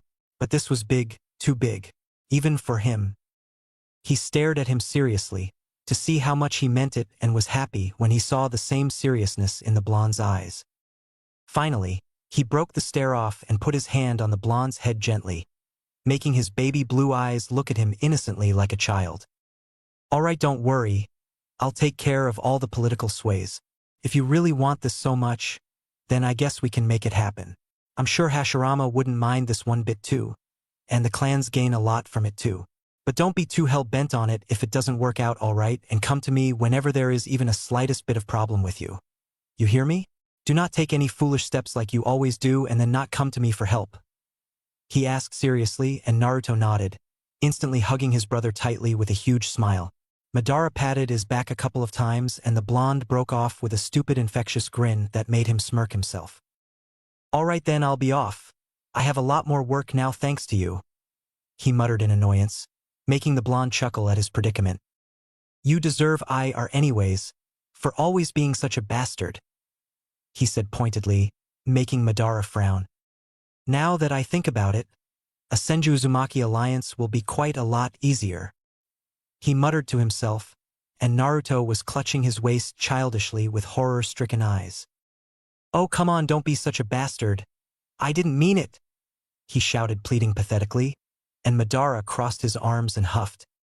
Doesn't sound like it, he muttered, when he saw the same puppy dog eyes of his brother he hated so much. Please? He asked softly, and Madara sighed. Now how could he say no to that? All right, he said tiredly, and Naruto grinned and fell down on his bed happily. Madara walked out and was about to close the door, when he heard the blonde mutter something softly and channeled chakra into his ears to listen in. But he is still a bastard, he heard the soft whisper and frowned. Senju Uzumaki it is, he said finally, and the blonde's eyes widened and his jaw dropped comically at being caught. Oh, come on. I didn't mean it, he heard the shout when he clicked the door close with a chuckle and shook his head, completely amused. That idiot, he muttered in annoyance, and went ahead to the Uzumaki Tower with new set of plans in his mind. He had a lot of political maneuverings and manipulations to handle over the next few days. A few hours later, Naruto walked around the colorful village, his hands tucked in his pockets, and a thoughtful expression on his face. He had a date in the evening, and quite frankly, he had never had an official date before. If one-night stands didn't count as dates, that is. He stopped in front of a pawn shop and blinked. Maybe they had something that would click to him. After all, a guy must gift something to a girl on a date, right? And he hadn't seen a thing that was good enough for his princess. Flowers and chocolates sounded stupid to him, and he wasn't going to gift her shinobi supplies, so that was out too. He walked in and saw a happy-looking old guy there. He smiled back at the store owner, who was giving him a welcoming smile. "What can I do for you, young man?" he asked warmly, and Naruto looked across his shelves through various objects. His eyes roamed around the shop, but he didn't see anything to suit his princess. "Well, I can help you, if you are looking for something specific, that is," he said again in a helping manner, and this time the blonde considered taking his help. "I'm looking for a present to gift my princess. It is our first date," he said honestly, and the man smiled wholeheartedly. "A princess, you say? Then I might have just the thing," he said in excitement, and Naruto rose an eyebrow but smiled when the man ran out to the back excitedly. Naruto heard some curses and mutters, and couldn't help but chuckle as heard the sounds of things being thrown about comically. Finally, the man came back, dusting off a small jewelry box in his palms. Naruto rose an eyebrow thinking it was a ring when the man handed the box to him. I'm not sure if she would consider a ring a nice present on our first date," he said a little uncertainly, eyeing the box a little warily right now. "Though I sure as hell won't mind," he thought with a smirk. The man though grinned, confusing the blonde Uchiha a bit. "Oh no, my boy, that isn't a ring. Go on, open it up," he urged the blonde, and Naruto nodded hesitantly. He clicked the black box open and his eyes widened momentarily.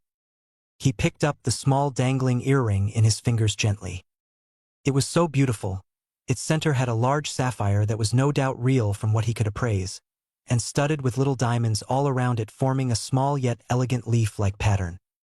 "Cammy, it's so beautiful. Well, not as beautiful as her," he thought with an afterthought, looking at the sparkling piece of jewelry in a smile of appraisal. He was one to see and praise fine craftsmanship, and this sure as hell was a masterpiece. "Where's the other one?" he asked curiously, putting the piece on his palm but didn't take his eyes off of it. He did though, when the owner laughed slightly, making him raise an eyebrow at his peculiar behavior to his almost quite simple question.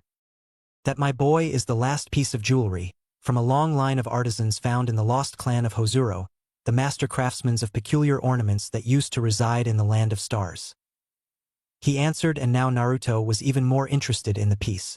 He had heard about that lost clan and knew of their work's fame. "It is as exquisite as her," he pondered and looked at the man seriously. "How much?" Naruto asked seriously, and the man's smile vanished. He stepped out from behind the counter and put the closed sign over the door. Naruto watched the strange old man curiously walk back to the counter and pull out a piece of paper, and scribbled something on it furiously after sweating a bit in thought. He finally pushed the slip to Naruto and he read it. His heart dropped when he read the figure, and his eyes widened as he watched the earring, a bit horrified now. "That much!" he screamed inwardly. Even with a year of his savings, which was a lot by the way, seeing the kind of missions he took, he wouldn't even make half price over it. But he would buy it anyways. "Do you take Fire Daimyo's bonds?" he asked innocently, and cried anime tears inwardly when the man nodded with a bright smile. "Madara is going to kill me for this," he thought worriedly inside when the man nodded, accepting his money and bonds, making his wallet now have nothing more than thin air in it right now. He walked out and saw how much time he had taken to find a gift, that the sun was setting already. He was glad that Mito was bringing some food made by her own hands, because he was now utterly and completely broke. He grazed his fingers on the box in his pocket and sighed. No more expensive food from now on for a while. He thought tiredly, and sighed when he entered the grounds he had first met his girl. He was surprised when he saw Mito underneath the same cherry tree he had pinned her against, already there with a small blanket spread out and a picnic basket by her side, fiddling with her kimono nervously. His breath hitched when he focused on her. She wasn't in one of those noble kimonos. Instead was in a white battle kimono that left her milky thighs open to some air and tonight, and he was quite glad for that. Its helm had a yellow floral pattern swirling around in a wavy pattern, accentuating her crimson hair held by her right shoulder, coming so beautifully on her lap she had tucked by her side adorably. "Cammy, she's worth it," he thought breathlessly, when he saw her smile shyly as soon as she met his eyes and tucked a lock behind her ear purposefully, making him gulp. He walked to her side and pushed the basket a little to the side, and instantly pulled her in for a small and gentle peck on her lips. She blushed prettily and looked at him innocently, when she saw the longing look on his face. "You look beautiful, princess. Absolutely gorgeous. For a moment there, you took my breath away," he whispered in a sincere voice, and watched her face turn a new shade of pink at his heartfelt comment. She averted her eyes to the side shyly in embarrassment, making him smile at her adorable reaction. He cupped her cheek and rubbed her left ear, that she had uncovered by tucking her crimson locks behind it, and tickled it, making her shy away and giggle cutely, feeling so ticklish and embarrassed.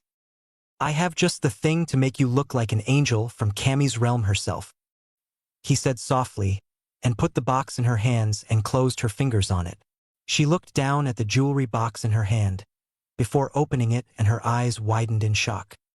"It's so pretty," she squealed, before narrowing her eyes at the blonde who squirmed nervously at her accusing stare. "How much did you spend on it, Naruto?" she asked sternly, and he chuckled nervously and rubbed his neck in his own nervous tic. He knew she would refuse it the moment he told her the true price, but he wanted to see it accentuate her beauty even more and always have a thing to remember him by. A lie it was, since there was another reason he wanted her to have it. "It's really an imitation. I couldn't find anything for you after searching so long, but finally got this in a pawn shop. I mean, look at it.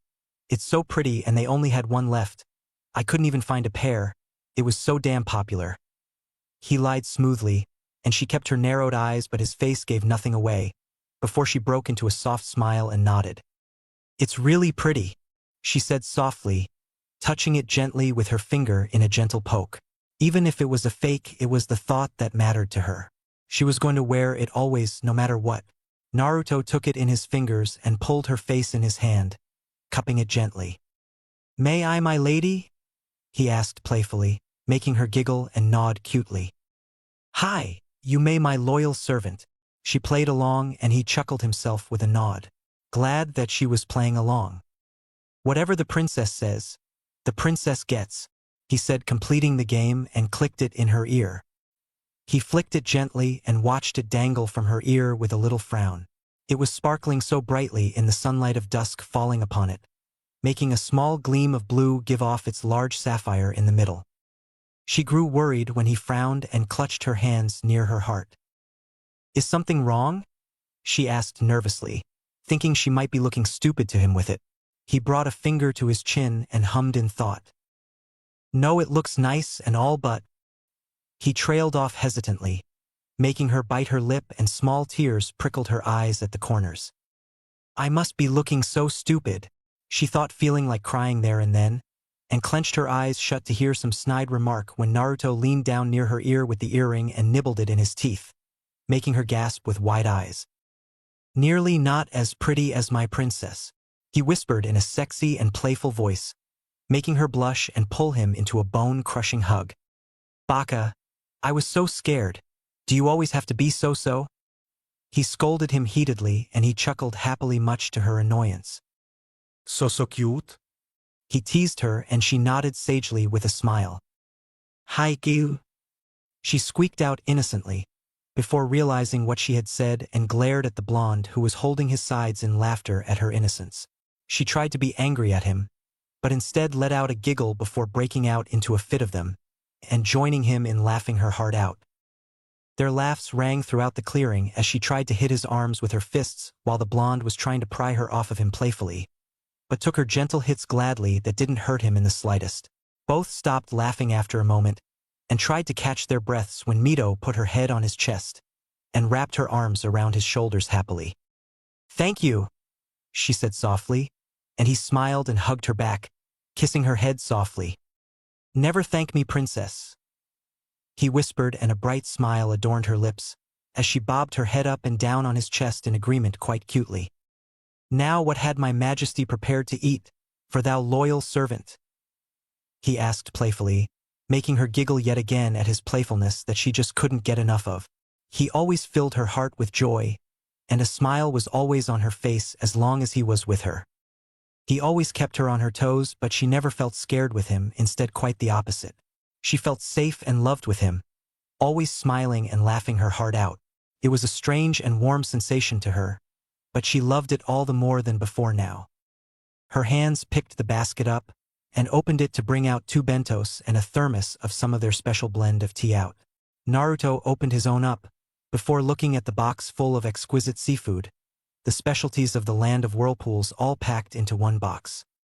He smiled at his princess gratefully, who blushed and handed him a cup of tea, while both ate, making small talk, before the sun started to settle down and Naruto put his back against the tree and pulled her back to his chest, wrapping his arms around her waist from behind. She smiled as he sat her between his legs and put his chin on her shoulder, both nuzzling their cheeks with each other playfully and laughing at their own childlike antics. A moment later, both smiled softly, watching the sun set and the waterfall shine a bright orange in its brilliance. Naruto stared at her childlike smile and the way she had clutched her hands near her heart to show everyone how happy she was, and he wanted to just look at her forever like that. She didn't catch his stare and loved how he was rubbing her stomach gently to make her feel warm and fuzzy down there. A cool evening breeze blew past them, making her shiver, as Naruto closed the distance between them completely and hid her in his arms. He picked the spare blanket in the basket up and covered both their bodies in it, as they snuggled and cuddled to enjoy each other's warmth together. Both gazed amazed when the fireflies came out and danced over the water's surface, making it quite a majestic sight to behold.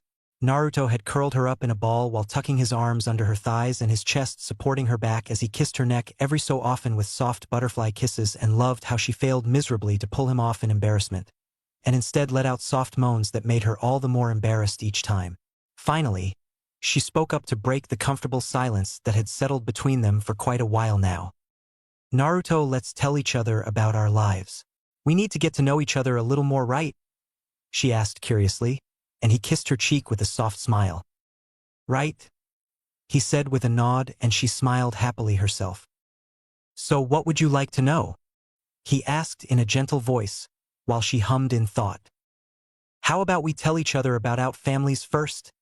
She chirped in a happy voice, and he couldn't help but smile at how she always warmed his heart with it unknowingly to herself. Okay, you go first then, princess, he said playfully, and she nodded with a bright smile. Well, I have a small family. My father you already know about, Ryuta Uzumaki. We belong to the royal family of our clan, and have been entrusted the duty to lead our clan to peaceful times through centuries of tradition. My mother's name was Aiko Uzumaki. She died when I was 5, giving birth to my little brother Akihiko, she said sadly, and Naruto picked up on the hint of sadness in her voice in an instant, and the fact that he hadn't seen this Akihiko ever since he had come to this village. I'm sorry, he said softly, and gave her a squeeze of reassurance. She smiled and nodded, wiping the small tear prickling her eyes, and smiled a small smile at him. Now your turn, she said with a smile, and he nodded, knowing it already. My father was Taijima Uchiha, he said blankly, and she noted how blankly he was speaking about him. He was the clan head of the Uchiha clan, as you could probably already guess. My family is a little more complicated than yours. He trailed off slightly, making her look at him a little confusedly. He picked up on it and pecked her cheek and continued on. You see, princess, our clan has always been involved in violence and combat for centuries. Quite unlike the Uzumakis, who have isolated themselves peacefully in these serene islands and cut themselves from conflict.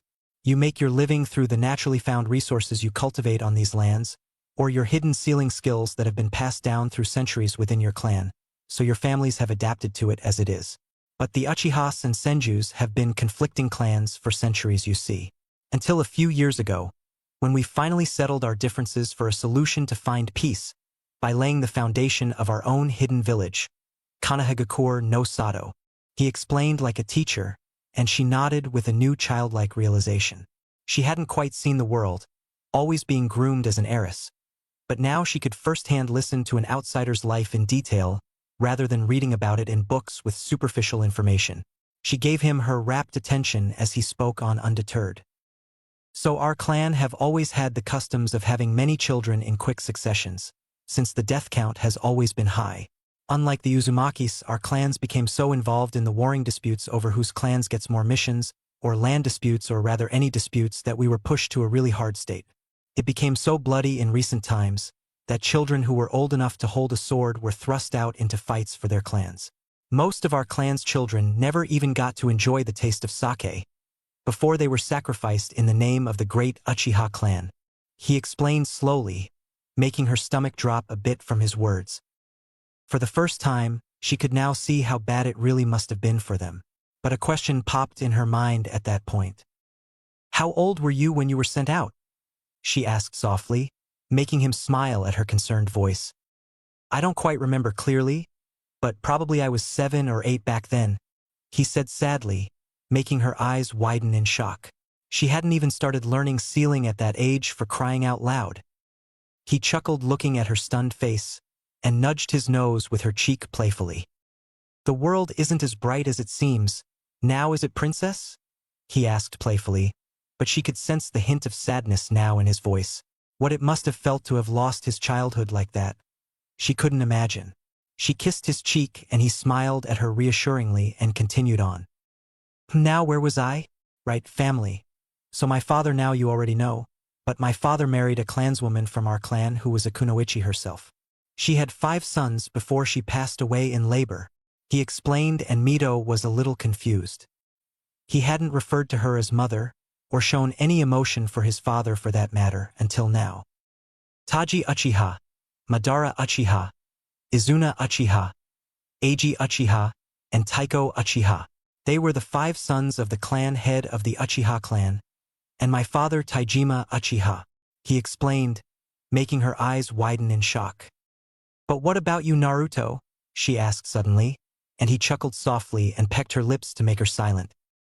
I was getting to that, princess.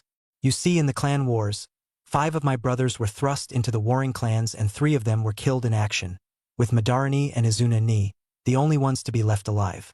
My father had an affair with a simple civilian woman, while he stayed there for 3 months and left her when he had to go back. But what he didn't know was that she became pregnant. He explained, and she nodded, realization dawning on her. She became pregnant with you, she whispered softly, and he nodded in affirmative. My mother raised me like a normal civilian child would, until I was 5. She was a simple baker and we made a simple living. I used to be the same goofy and happy blonde back then when one day some shinobi raided our house for supplies. She told them to take whatever they wanted, but in the scuffle, she was wounded fatally and died while trying to hide me from them. I saw her die right there, in front of my own eyes while I sat there crying my heart out, and that was the first time I activated these. He explained blankly, as his eyes blazed to a bloody crimson and Tomos spun in them calmly, before reverting back to their normal baby blues. She had wide eyes at hearing this. She had read a lot about the rumors of the Sharingan, and she had heard one about how they were activated in an Uchiha. The trauma that triggered your Sharingan, the eyes that show its bearer's hardiest emotions, she whispered breathlessly, surprising him that she knew of that. You know a lot about these eyes, I must say. But anyways, those shinobi seeing this captured me as seeing a chance to breed the Uchiha's revered Kekkai Genkai in their own clan's members through me. So they abducted me, he explained, making her shocked once more. News of a child, holding the same eyes as the most infamous of the two oldest clans reached my father's ears. He took out a contingent of Uchihas and raided their grounds, killing anyone between me and him, infiltrating me out of there, and pulling me into the Uchiha grounds so that our bloodline may be kept secure within our walls. He explained, and she took it all in silently. She had never imagined he had such a dark past with him with the way he always acted, but only now did she see the pain and suffering behind that cheerful and happy personality he donned always over his face. She just absorbed it all like a sponge, and sat silently to hear his tale that was slipping past his lips. Naruto hadn't thought about his past in quite some time now, and let out a tired sigh but continued on. So I was trained in the basic shinobi skills by Madara and Izuna for a little time. But life wasn't really simple for me like everyone in my clan, he said, and she was now quite confused, which he picked up on and smiled at her innocence about the true nature of shinobi clans. You see, I wasn't a pure-blooded Uchiha, nor was I a child of two shinobi parents as was the custom in our clans. Either our clansmen married a shinobi with a shinobi or a civilian living Uchiha with the same, and the children were kept in our clan's protection to preserve the bloodline in our own clan and not lose it to someone else. It has been practiced for generations and generations now, since only a rare few ever activate the Sharingan in our clan. He explained, and she nodded slowly, still not seeing his point. Naruto smiled, seeing her lost look, and loved how naive she was, quite unlike him. But I was an exception, a mixed breed so as to speak. My blood wasn't pure in the eyes of my clansmen, with my father the clan head and my mother who just had an affair with him for a short time and was a lowly civilian woman. I was ostracized as a bastard child in my clan, he said with a low chuckle, making her look at him in horror. How could someone ostracize someone like him? He just looked ahead at the waterfall with a sadness-filled gaze, remembering those times of his past, and continued on. Even my father wasn't quite fond of me, for I had made quite a lot of trouble for him. He was being given less and less respect for his actions because of me, and a long line of tradition in our clan had been broken for which I was a symbol of. But they couldn't throw me out or get rid of me that easily, since I had the eyes of our ancestors that my clan has always been so proud of. He explained, and she was now just lost in his eyes that were fixated with a small sad smile on the shining water, right now in a trance as he relived his past memories once more after such a long time. They looked so dull instead of their usually sparkling counterparts, that it made her heart ache in agony. It didn't suit him at all in her mind. He was supposed to be happy, not this.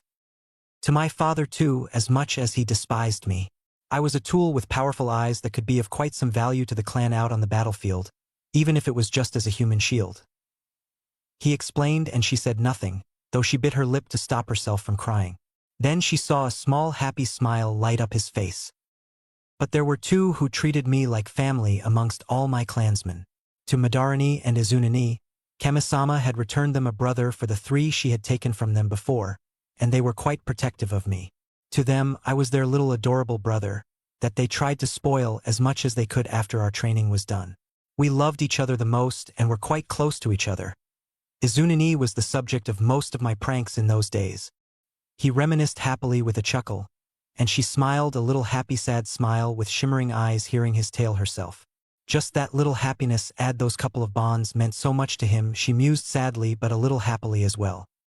But, he said, making her smile disappear, as well as his own. My father decided after a year that I was now quite ready to be thrown onto the battlefield. Madara and Izuna tried to protest, but he admonished them, saying I already had the Sharingan in its second stage and to become the useful tool I was, by helping the clan on the warring fronts. He said, making her clench his kimono shirt in her fists, as she laid her head down on his shoulder and cuddled in his arms. He hugged her and tucked her in his arms in a snuggling position, to keep her warm from the cold outside their little warm blanket. Both were far too engrossed in each other right now to even notice or care about the time or place they were in. So they sent me out into the battlefield, and I fought as I was told on missions for our clan. Madara or Izuna were always there with me, taking out time to always be by my side on missions to make sure I wasn't hurt. But soon they realized I really wasn't meant for the battlefields, he said softly, and she looked up into his sad eyes in confusion. They looked so pained and anguished, with so many flickering emotions as he remembered the blood-stained battlefields that he had seen as a child, which he just couldn't forget no matter how much he wanted to. I completed missions of infiltration and stealth perfectly. I was nice at gathering information or planting traps for enemies to slow them down in their pursuits and missions. But there was one crucial thing that I wasn't built for, he said in a whisper, and she kept her violet eyes on him worriedly. I just couldn't kill, he whispered sadly, and a lone tear rolled down her left eye as she saw his own bitten lip of agony. She knew he was holding his emotions back, and squeezed him tightly for assuring him that she was with him now. He hugged her back gratefully, and took a deep breath to continue his tale and hold back his mask again. My mother had told me the value that life held, ever since I could understand her teachings and how killing led to more killing. Hatred bred even more hatred, before it consumed them all and there was nothing left but pain. She told me loss and suffering gave rise to even more hatred, and they in turn hurt even more people. So if no one hurt the other's hearts, one day true peace could be achieved. She made me promise her to value the life that Kami bestowed to everything in this world, and I promised her, so I tried to keep it as much as I could. But the days of my childhood were over then, he said softly, making her realize how cruel the outside world really was. But Naruto was far from finished. He had only yet begun his true tale that she was about to hear. That was unbearable to my father. I was bringing him shame like no other, since Madara or Izuna had to cover for me every time I hesitated in finishing off a downed opponent. They never told about it to him, but other clan members on the mission did, and finally one day he called me and Madara to say that he had had enough. He whispered, and she looked up at him with wide eyes, wondering what he had meant by that. He told Madara to go out of the room, and that he would teach me a lesson that would finally make me understand the true nature of who I really was and what I was to do. Madara protested, but he was pushed out by force and we were left alone in there. He took the clan's heritage sword that I carry these days and put in the fireplace. He whispered and clenched his eyes, remembering what had happened next. Mito was confused as to what he was going to tell her, the thing that pained him so much when he spoke up to answer her doubts completely truthfully. He told me to take my shirt off. I was scared, so I told him I was sorry, but he tore it off and made me sit on my knees forcefully. He picked the red-hot blade up from the fireplace and put on the edge over the skin of my shoulder. He whispered softly, making her eyes widen and fill up to the brim with tears with a gasp, her hands now covering her mouth. He cleaved it down hard and left a burning scar on my back. I screamed in agony and Madara banged and pushed the door harshly, but could do nothing but scream my name and cry himself as my screams of agony echoed in our house. I almost lost consciousness from the pain, but my father picked me up by my hair and told me that each time I disobeyed in order to kill someone, and bring even more shame to him like a bastard like me already had, he would give me a matching scar to the one he had given me that night, as punishment for disobeying him each time. He whispered, and she was horrified realizing what those scars meant now and what he was about to say, which she wished for the life of her that it wasn't what she expected it to be. For 5 weeks I disobeyed him. For 5 weeks I didn't kill anyone. He gave me a scar each night, 18 times to be exact. He whispered sadly with pained eyes, and she clutched his chest tightly and cried her heart out. He just smiled sadly and held the crying girl in his arms. He cupped her cheeks and kissed her tears away, giving her a small and apologetic smile. I'm so sorry. I ruined your mood on our first date, princess. I'm such an idiot, was all he could say, before she shushed him up by putting her fingers on his lips and looked at him with teary eyes. How strong was his will that he didn't shed a lone tear after putting that horrific tale in words, and still smiled and said he was sorry to make her cry. You idiot. I'm not angry. I'm happy you opened your heart to me, but how can you not shed a tear even after saying all that? That's why I have to do it for you, you baka, she whispered, and he merely pulled her into his chest and kissed her head softly like always. He was glad he had found her like he had, and he wasn't letting her go anytime soon. Shedding tears makes you forget everything you have been through. It is those things that have made me who I am, princess, and the person who you know right now. And who would hold you together if I cried like you? Huh? He asked with a small, playful voice, making her giggle and hit his chest in sobs. You idiot! You made me snort like a pig by making me laugh in sobs. She scolded him with sniffles, and he laughed softly and kissed her forehead, making her smile, and wiped her puffy face with his sleeves.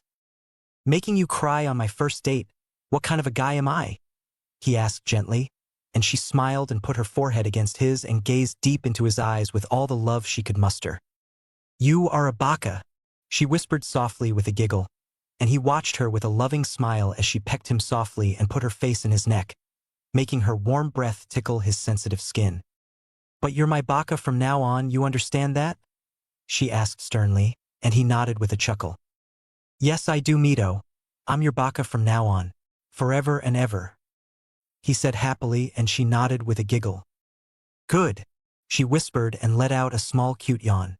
Naruto looked up to see the moon overhead and rose an eyebrow. Midnight already? Time sure does fly by when I'm with my princess, he thought, feeling her breathing soften slightly as she yawned cutely once more in quick succession. Naru, I'm so sleepy. Please take me home, she whispered sleepily, before her eyes drooped in sleepy blinks, and he nodded, pulling the blanket off and wrapping her in it completely, to hide her from the cold air. All right, just hold on, princess, he said softly, making her nod slowly as he scooped the cute girl wrapped up in a blanket like an infant in his arms, and she wrapped her arms around his neck and put her cheek on his chest with a smile. I'll hold on, she whispered, before falling asleep completely, and he walked out of the training grounds with the crimson blanketed bundle wrapped up in his arms. Naruto walked through the empty streets slowly, not jumping on rooftops so as to not wake up the adorable girl in his arms from her soft slumber. He looked down at her serene face and couldn't help but smile. You really are a special girl, Mito.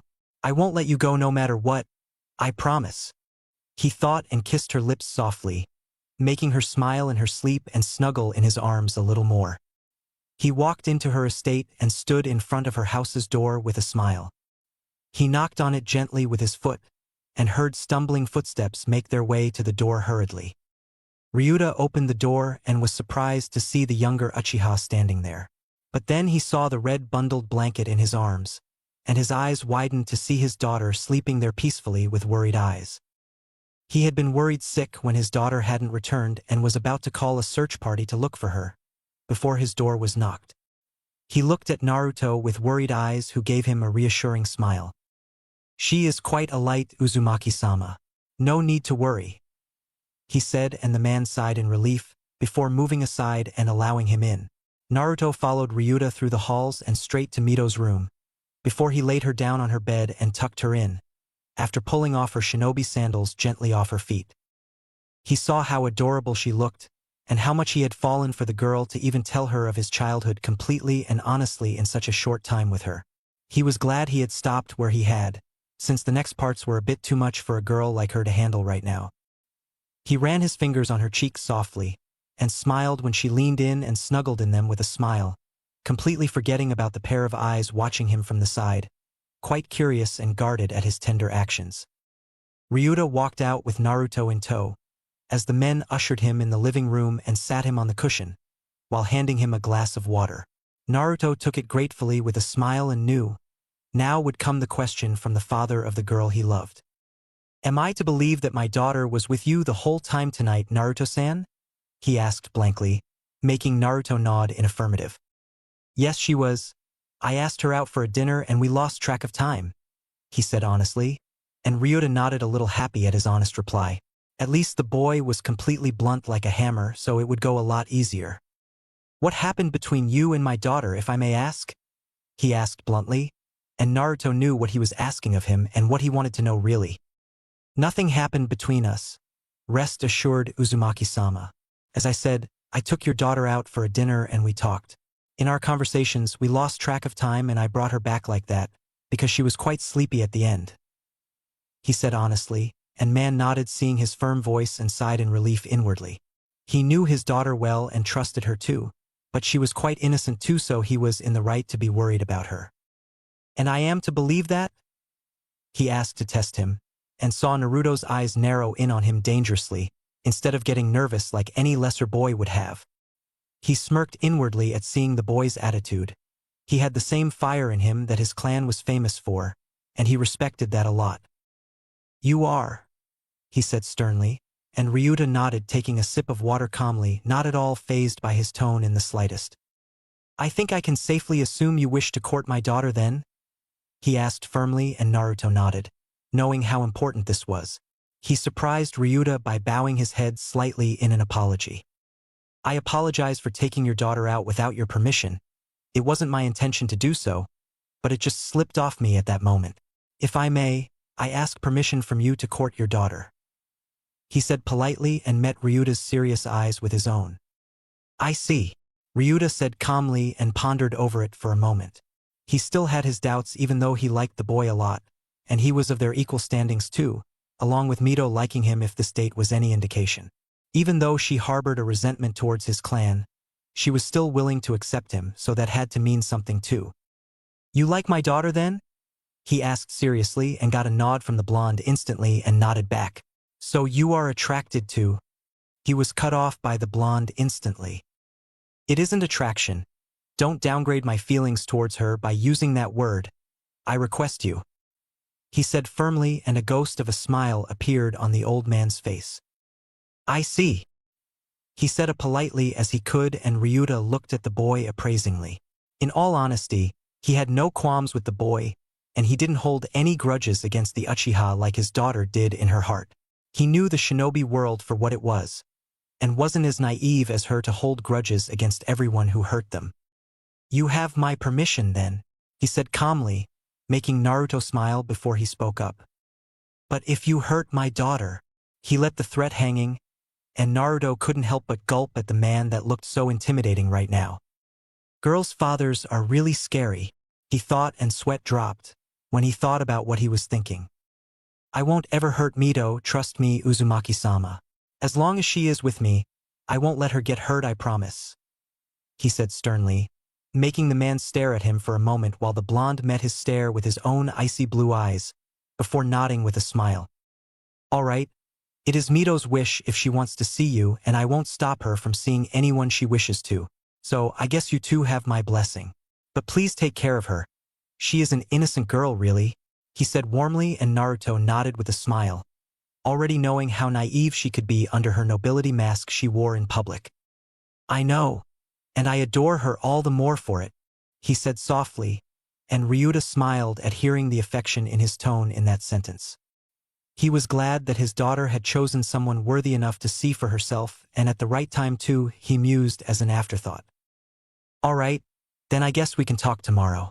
It is getting quite late and we must get to bed now, he said calmly, and Naruto nodded with a smile, agreeing wholeheartedly himself. The clan head walked him to the door, and Naruto turned for a final greeting before he left. I guess this is good night then, Uzumaki-sama, he trailed off when the man shook his head. It's just Ryuta-san from now on, Naruto, he said in a warm voice, and Naruto nodded with a smile as both men shook hands with each other as a sign of mutual respect for each other. I'll see you soon, Ryuta-san, then, Jana, he said, giving him his classic two-fingered salute and a wink, before he was off, leaving a chuckling Uzumaki clan head behind. He watched the white and blue blur jumping across the rooftops with a warm smile and shook his head in amusement at the blonde boy's antics. Naruto Uchiha, a most interesting boy indeed, he thought happily, and went in his house to get some sleep after hearing this new news. He had a daughter to scare in the morning too, after all, he thought with a chuckle, and closed the door to his house with a soft click. Next morning, Mito's nostrils twitched as the break of dawn forced her to come astir and cuddle up in her blankets even further. Now that her senses were starting to gather together, she didn't quite remember sleeping on a soft mattress, or coming home last night for that matter. Eyes snapping open, she sat up with a start and started looking around frantically. Finally, realizing she was within the confines of her own room, the heiress heaved a sigh of relief before tiredly falling back on her comforters. Ironically, her nostrils twitched yet again as a familiar scent filled up her lungs. She collected the red blanket in her arms and took a deep whiff. Hesitantly, She pulled it even closer to her face, and sure enough there it was, the lingering remains of Naruto's cologne. A scent that made her mind go numb. It smelled so nice, almost like sandalwood. So she sniffed it again, and once more for good measure. She could figure out what must have happened last night. She must have fallen asleep on the date. And her companion, being the bumbling idiot that he was, had found it prudent to haul her but back to her room rather than wake her up and let her walk herself. Her lips corked up in fondness before she smothered her face deeper into the fragrant bundle of wool collected in her arms. If I didn't know any better, I'd say my wife gave birth to a cat.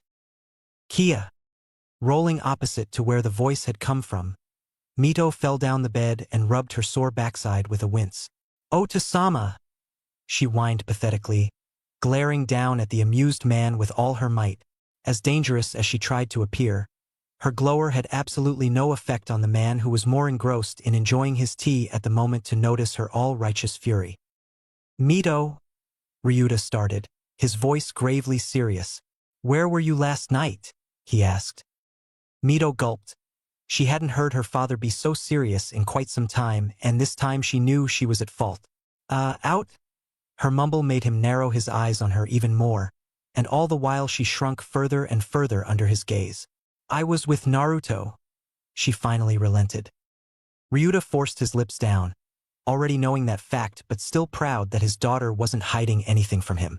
It served to lessen his worries even more, but that didn't mean he wasn't going to scare her even more than he already might have done. He did have to drill in some etiquette after all. "So, let me get this straight. You were out with a strange boy without so much as informing me, came home well over midnight snuggled in that very boy's arms. Is there anything else you might have left to tell me, Mito?" She could sense where he was going with this, and rightly so. And nothing of that sort happened.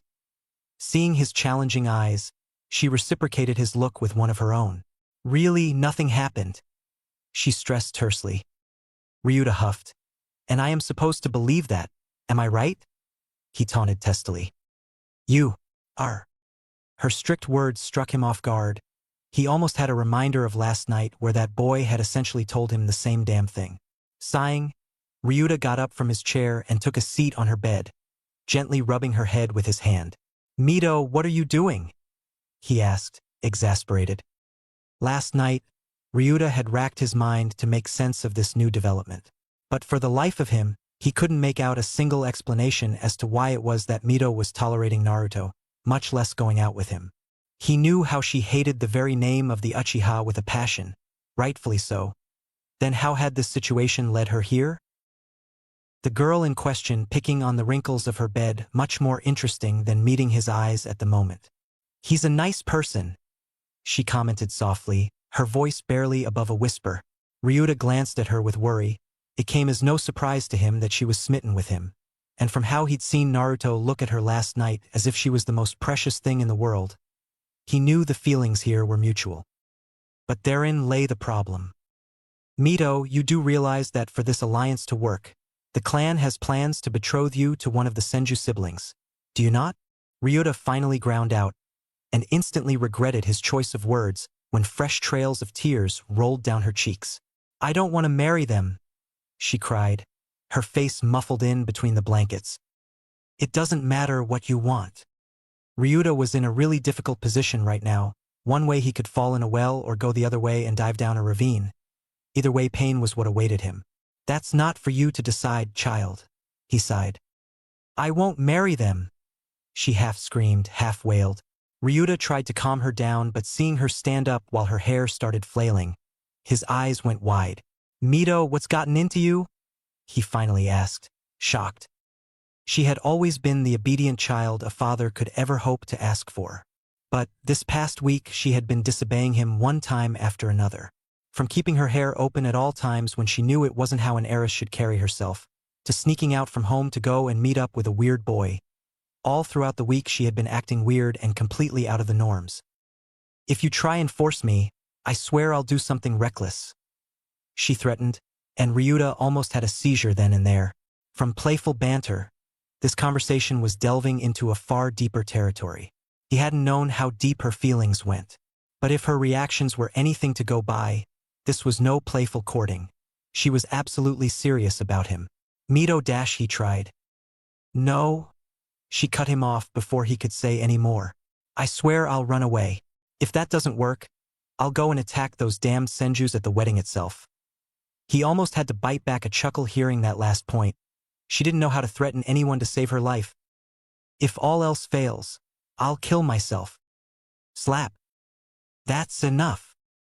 Just as the adrenaline coursing through his veins died down, Ryuta's eyes widened seeing his daughter holding her tinged cheek with tearful eyes. In all the years he'd raised his daughter, this was first time Ryuta had ever been forced to raise his hand on her.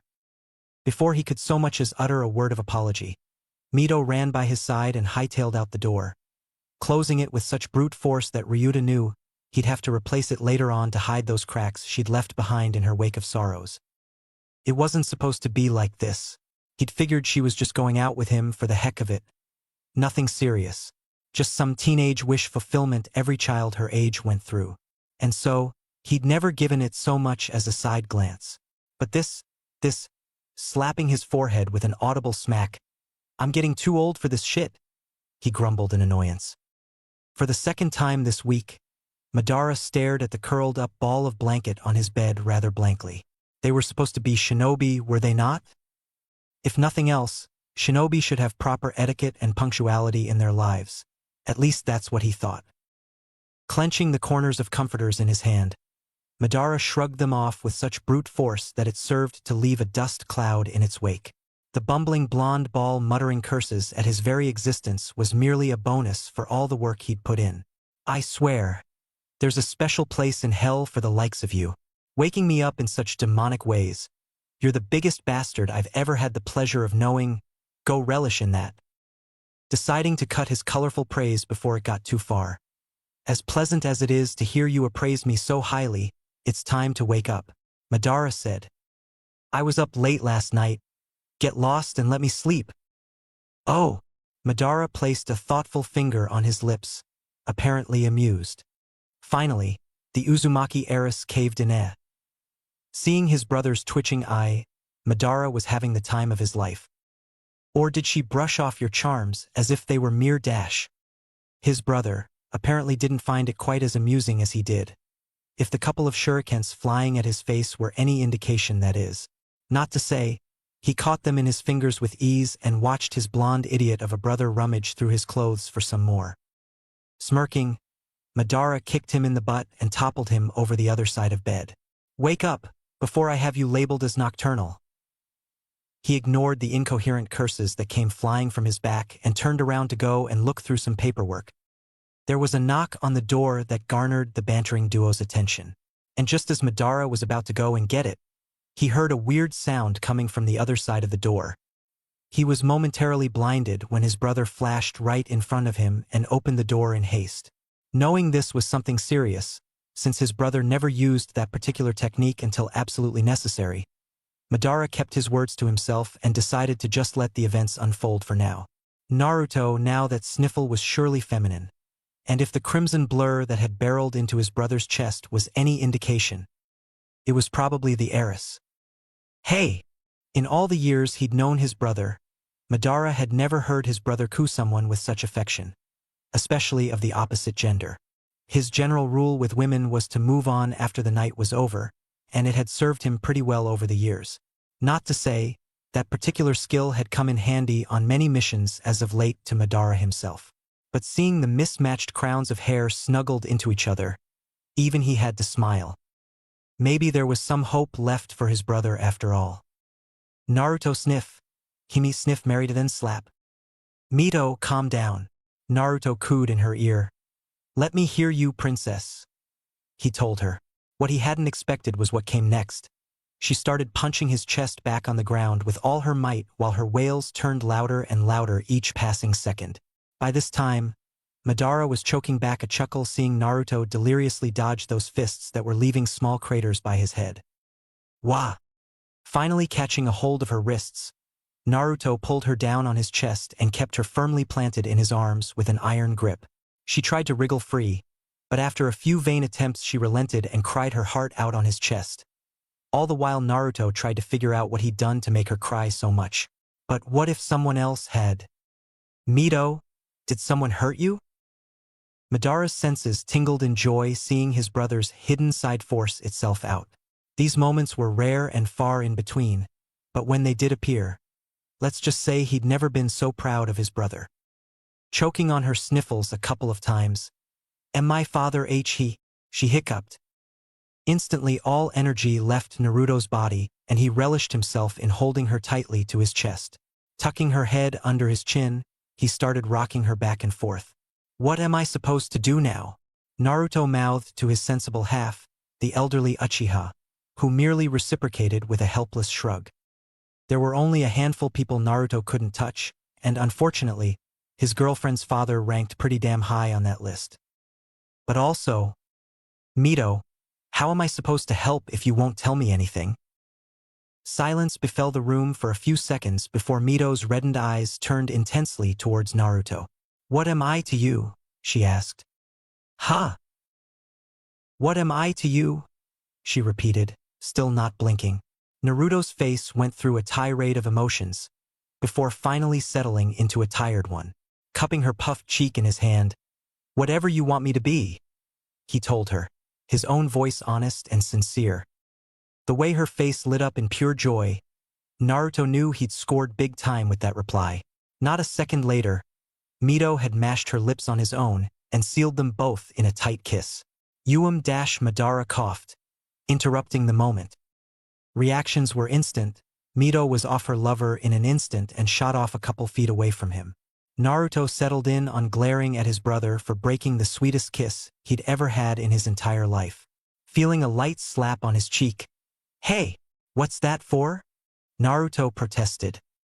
"For taking advantage of a helpless girl like you just did. Plus, embarrassing me in front of your brother," she retorted heatedly, blushing madly. "I'll have you know it was you who initiated that kiss dash once again." Naruto's cheek was slapped with a light enough smack that it wasn't even hurtful physically, but his pride was taking quite a few hits here. Shut up. Plus, I bet my life that he won't even mind getting a free show if I were to take you here and now. I knew it. Both of you are perverts. I said I'm not a pervert, and my brother isn't that important anyways dash. You two do realize that I'm still here, right? Shut up. Stay out of this." Giving up on trying to have a meaningful conversation with two fools, Madara sipped on his tea and sifted through his newspaper with his legs crossed while those two hormone-charged idiots sorted this mess out on their own. That wasn't to say he wasn't keeping his ears peeled for some new information. "I've fallen for you, Naruto." Spilling his tea on the newspaper and some on his shirt, Madara had to stare at the heiress and his brother wide-eyed while both were too engrossed in each other to notice his eyes on themselves. "Come again?" Naruto asked, his own voice barely above a whisper right now. "Don't make me say it again," Mito shyly whispered. Madara had almost missed that part if not for his sensible skill at charging his ears with some chakra. Well, he to admit that it was fast. That wasn't to say he had been doubting the blonde's claims at charming the heiress in less than 2 weeks. But this had barely been a week. "I'll have no one as my partner other than you," she told him, clearly in an all-too-smitten way. That sealed the talks of alliance in Madara's head more or less. Finally deciding to intervene, Madara got up from his chair and sat on a knee by Mito's side. Placing a comforting hand on her head, "Do you know what you're admitting here, young lady?" he gently questioned the wide-eyed girl. This was no small matter. She was of royal origins. Her shoulders carried the weight of this entire island, and her words spoke on behalf of all her people. Not to say Naruto's status wasn't any lesser in his eyes. Since after him, the entire Uchiha head family's burden was Naruto's and his alone. These two getting together would bring forth a change in alliances not seen for nearly a whole millennium. Even as outspoken as Naruto was, he didn't dare interrupt his brother when he was talking so seriously on something as important as this. Ido. Smiling at her instantaneous reply, Madara pressed his hand on her head with a bit of force to offer his blessings and flicked away his hair to reveal a dangling jewel hanging by his right earlobe. Undoing the ornament from his ear, Madara handed it to Naruto and nodded curtly. "Put it on her." Naruto tucked her hair behind her ear and waited for permission, and as soon as she nodded he clicked it tightly on her free ear and smiled like there was no tomorrow. This ritual had been passed down within their family for generations, clan heads and their siblings not willing to let anyone know of their marriages in fear of outside attacks lived with each other by putting these clan ornaments on their spouses. "You two are more or less engaged now," Madara told her, easing Mito's worries as to what it was that had taken place just now. He'd half expected her to be shocked, to even be scared a little at having been forced into it. Instead, the redhead looked content to melt in Naruto's arms right now. "I'll leave you two to your own devices now. I have some business to discuss with your father regarding some alliance alterations," he told them and chucked on his trusted war fan down his back before making his way out. "So," Naruto drawled out, his baby blue eyes twinkling with mischief. "What is it?" Mito asked, blinking innocently. "Let's have sex dash." Mito's palm met Naruto's cheek for another light smack, leaving behind a sulking and pouting mess of smashed male ego. "No," she huffed. "Why not?" he whined. "It's 10 in the morning." She was quite confused as to why Naruto's face lit up even after her blunt refusal, but she got her answer soon enough. "It's all right in the night, then?" he hopefully asked. Blushing madly, and oh, she closed that door to a shut. This time, Naruto gently took her hands in his own and kept his eyes trained on them.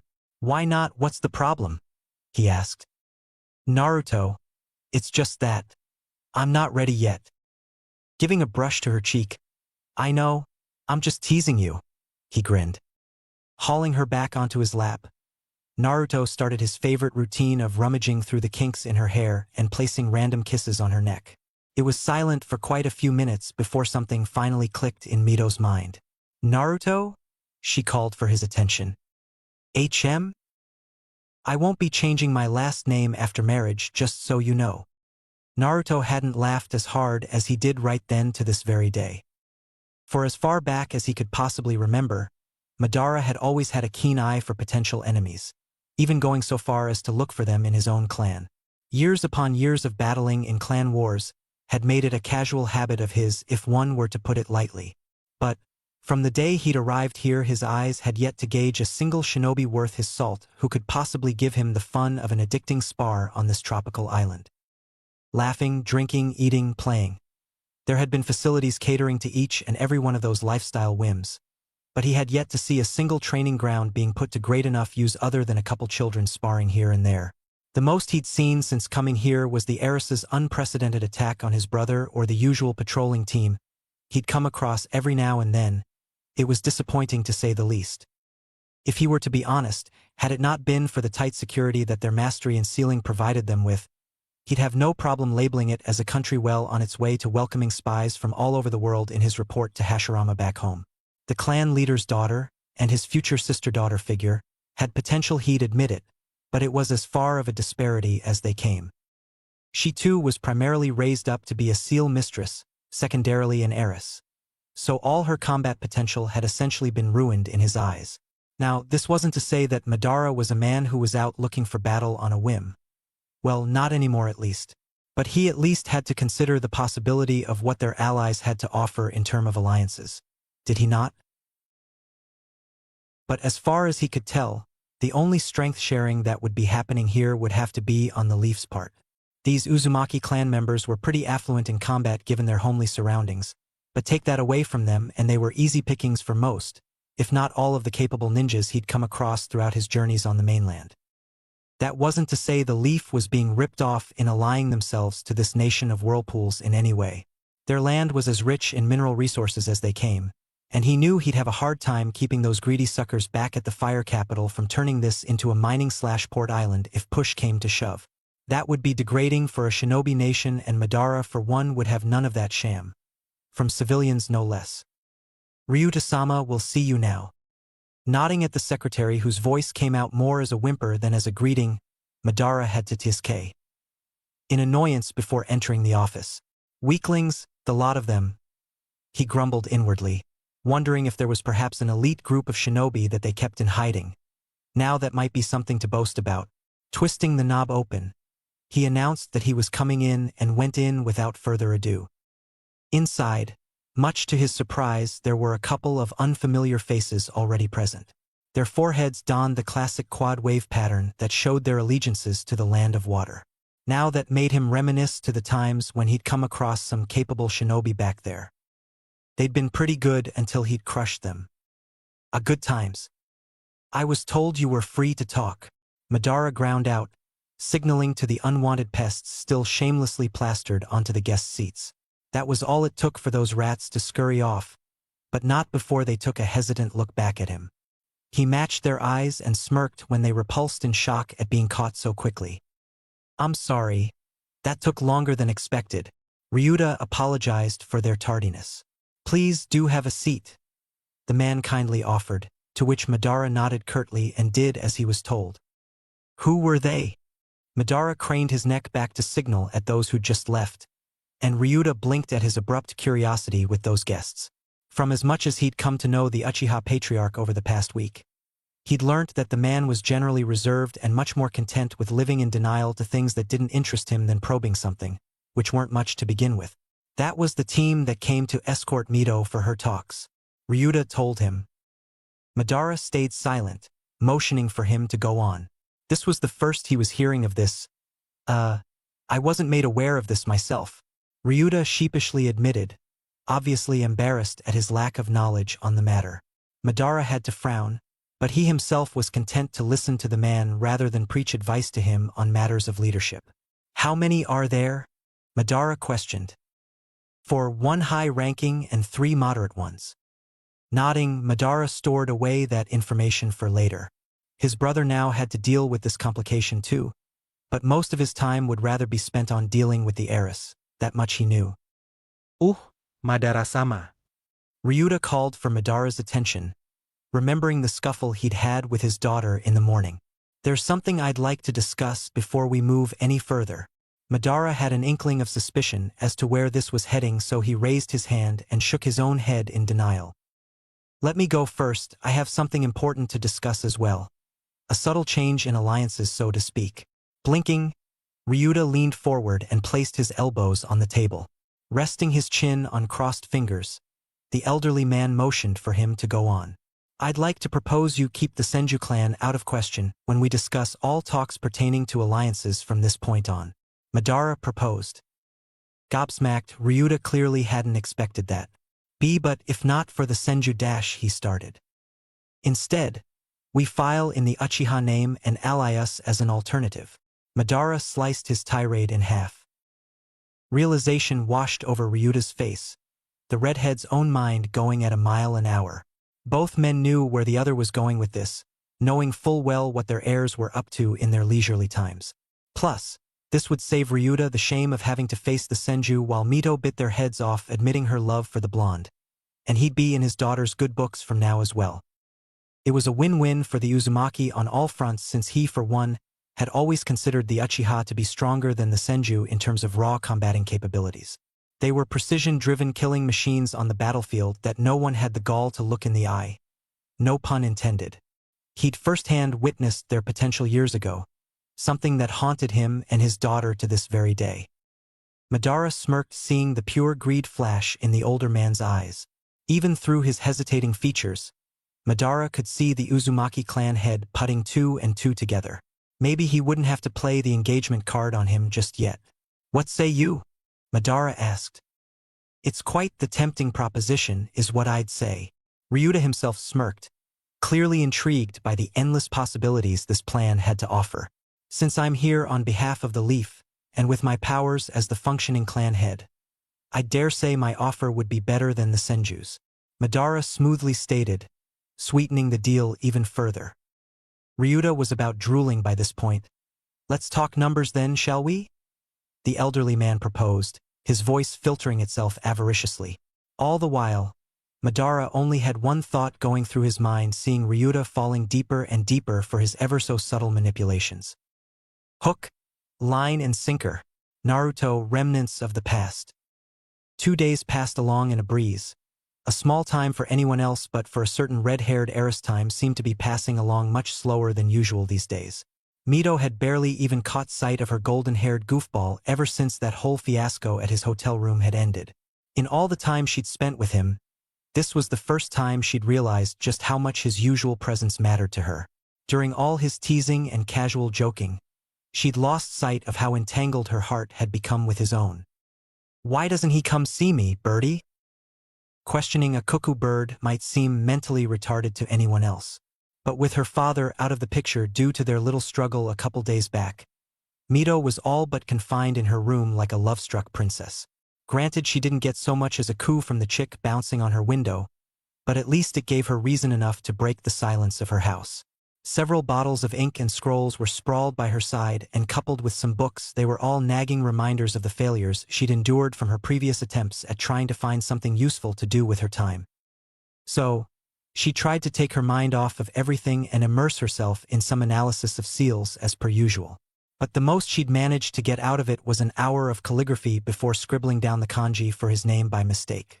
Her honest attempt had eventually led her to let out a shrilled scream. A broken brush and some expensive ink later, Mito was left with several spoiled rugs she would have to replace due to the spillage of one whole bottle of ink over it in her bout of rage. Falling down on her back with arms crossing over her eyes, "I'm so frustrated," she begrudgingly admitted. Rolling over to the side, she curled herself up in a ball and scowled. Maybe she'd given him way too much leeway. Yeah, that was probably it. Now that he knew they were engaged, maybe she was being treated as the hen in a cage that was always there for him to appease his desires whenever he pleased.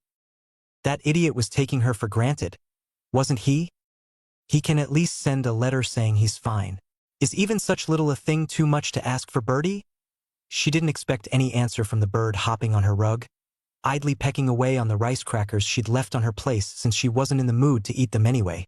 Here she was, making up God knew how many scenarios in her mind as to what might have occurred to make him get so caught up, even going so far as to trekking to the hospital to check if there were any new blonde patients admitted recently.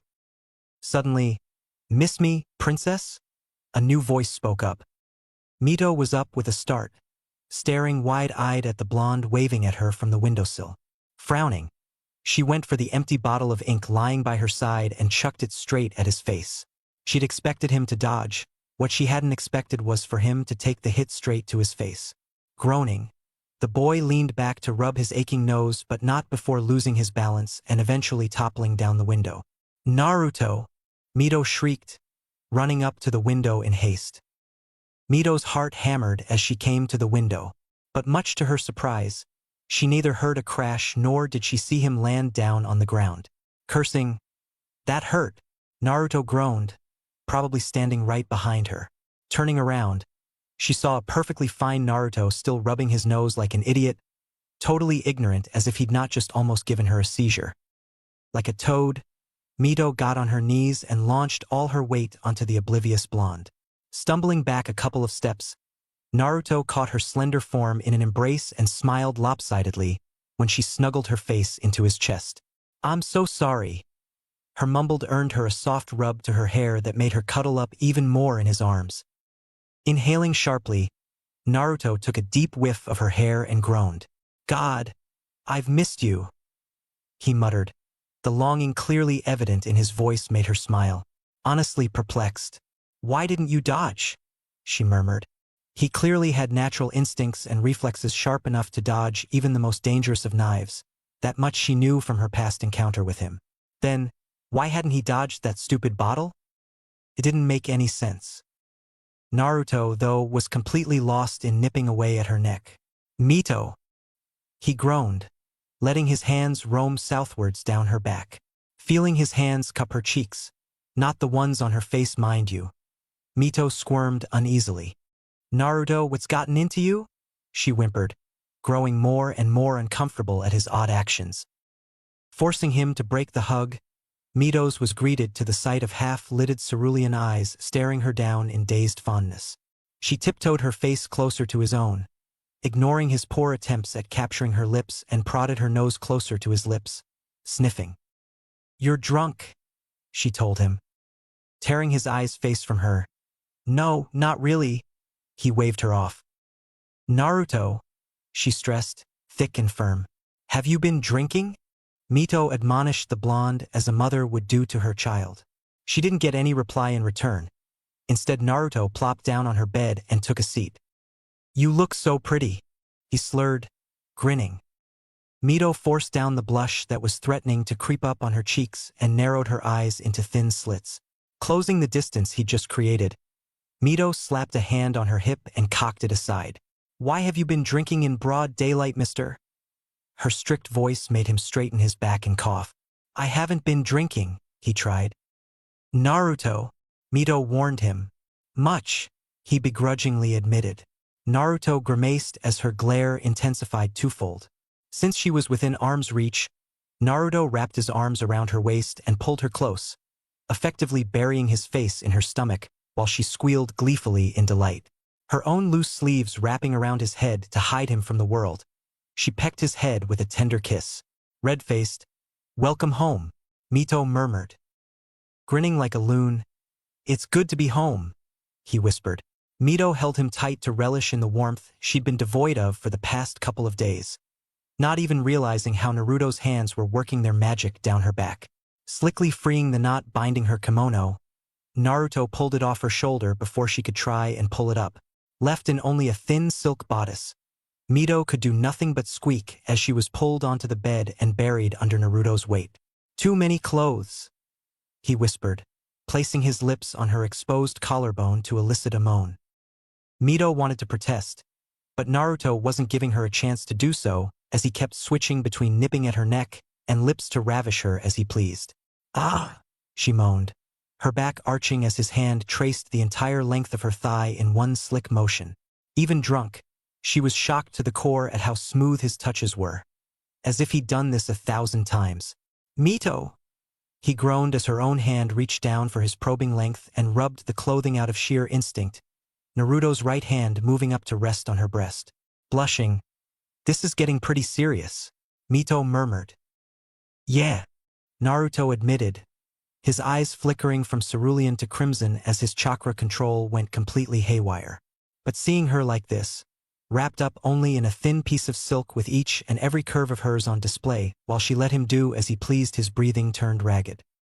Her long wavy hair were sprawled on the bed like a carpet, welcoming him to get lost in their sheen. Mito's cheeks resembled her hair as she caressed Naruto's cheek and gnawed away on her lip to conjure up some words at the precarious situation he had placed her in. "Don't worry," he told her, placing a soft peck on her forehead followed by a warm smile. "I'm not nearly drunk enough to force my muffin into doing something she'd regret later on." She blushed hearing the nickname he'd just called her with, and his words themselves made her giggle uncontrollably. Even as open as she was with her bodice pulled up to her waist, her delicate body parts on complete display through thin veils of silk, it scared her more than Naruto did as to how comfortable she felt at the moment. "You don't have to stop," she admitted shyly. Maybe it was the informal engagement ceremony that had provided her with enough courage to admit this, or the frustration she'd felt until merely an hour ago that had made her say this. But whatever it was, all she knew was that this felt good. Like really good. "No, I do," Naruto said, bringing her hand between them to show her what he meant. Her hand was shivering like a dry leaf. So was the rest of her body. She wondered if that was what had made him stop all of a sudden. Honestly, this what annoyed her the most. The way he kept teasing her from time to time, with each attempt becoming more and more intense each passing day just to test if she'd finally become ripe enough for him to pluck. No pun intended. And just as usual, Mito knew she'd failed his test again. "I'm so sorry, Mito." Mito blinked, caught off guard. Tilting her head aside, Mito gave him a funny look. "What for?" she wondered. Naruto didn't bother explaining. Too tired was he to do something so troublesome when he had a perfect body-size mattress to rest on. Mito didn't bother probing any further as Naruto snuggled his face in the valley of her bosoms, his breaths subsiding slowly but surely. "Mito, you're mine, aren't you?" "Yes," she affirmed. "And you're mine. Now sleep." She added extra effort to make her voice as soft and tender as possible, trying to lull him to sleep. "Sing for me." Caught off guard once again, Mito thought she was hearing things, but seeing those wide childlike eyes looking at her so adoringly, she felt her resolve melting pretty darn quickly. But as much as it pained her to say it, "I don't know any lullabies, Naruto," she sadly admitted. It had always been a dream of hers to remember what it was like when her mother sung her endless songs to lull her to naps, when the woman was finally tired of her energetic girls' plays. But it was hazy at best, and Mito honestly didn't remember a single song. Make something up then, I won't sleep otherwise. Naruto's childish protest forced her to smile. Maybe alcohol didn't just turn respectable men into complete pricks. Sometimes it seemed as if it turned cool and hip people into complete babies.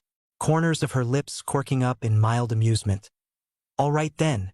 Mito decided to just rough it out for now. I am always cuddling my pillow. As if it were you. I'm not going to sleep. Because I'll think about you. I'm rolling around in my bed. Because I'm missing you.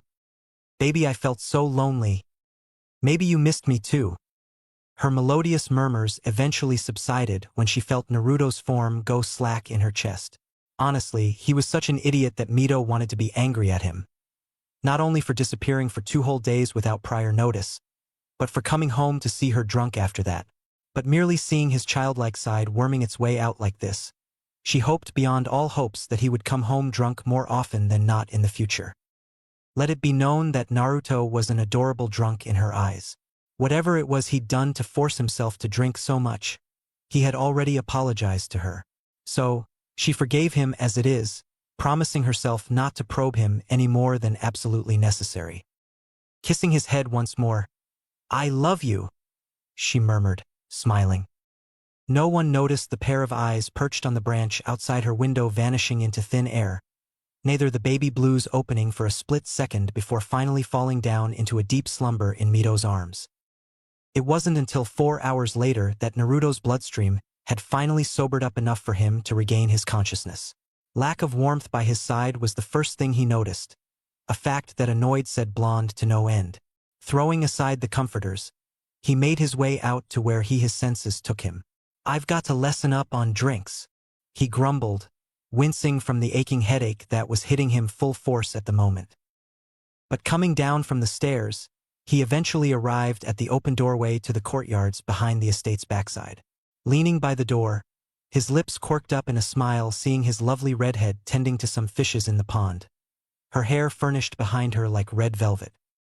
There are some pills and water on the table, Mito mentioned, not even bothering to see if he was behind her or not. Naruto had to blink as he tried to think how she'd managed to intercept his presence with such ease before finally realizing. Stupid sensors. He pouted, sulking. I heard that. Ah.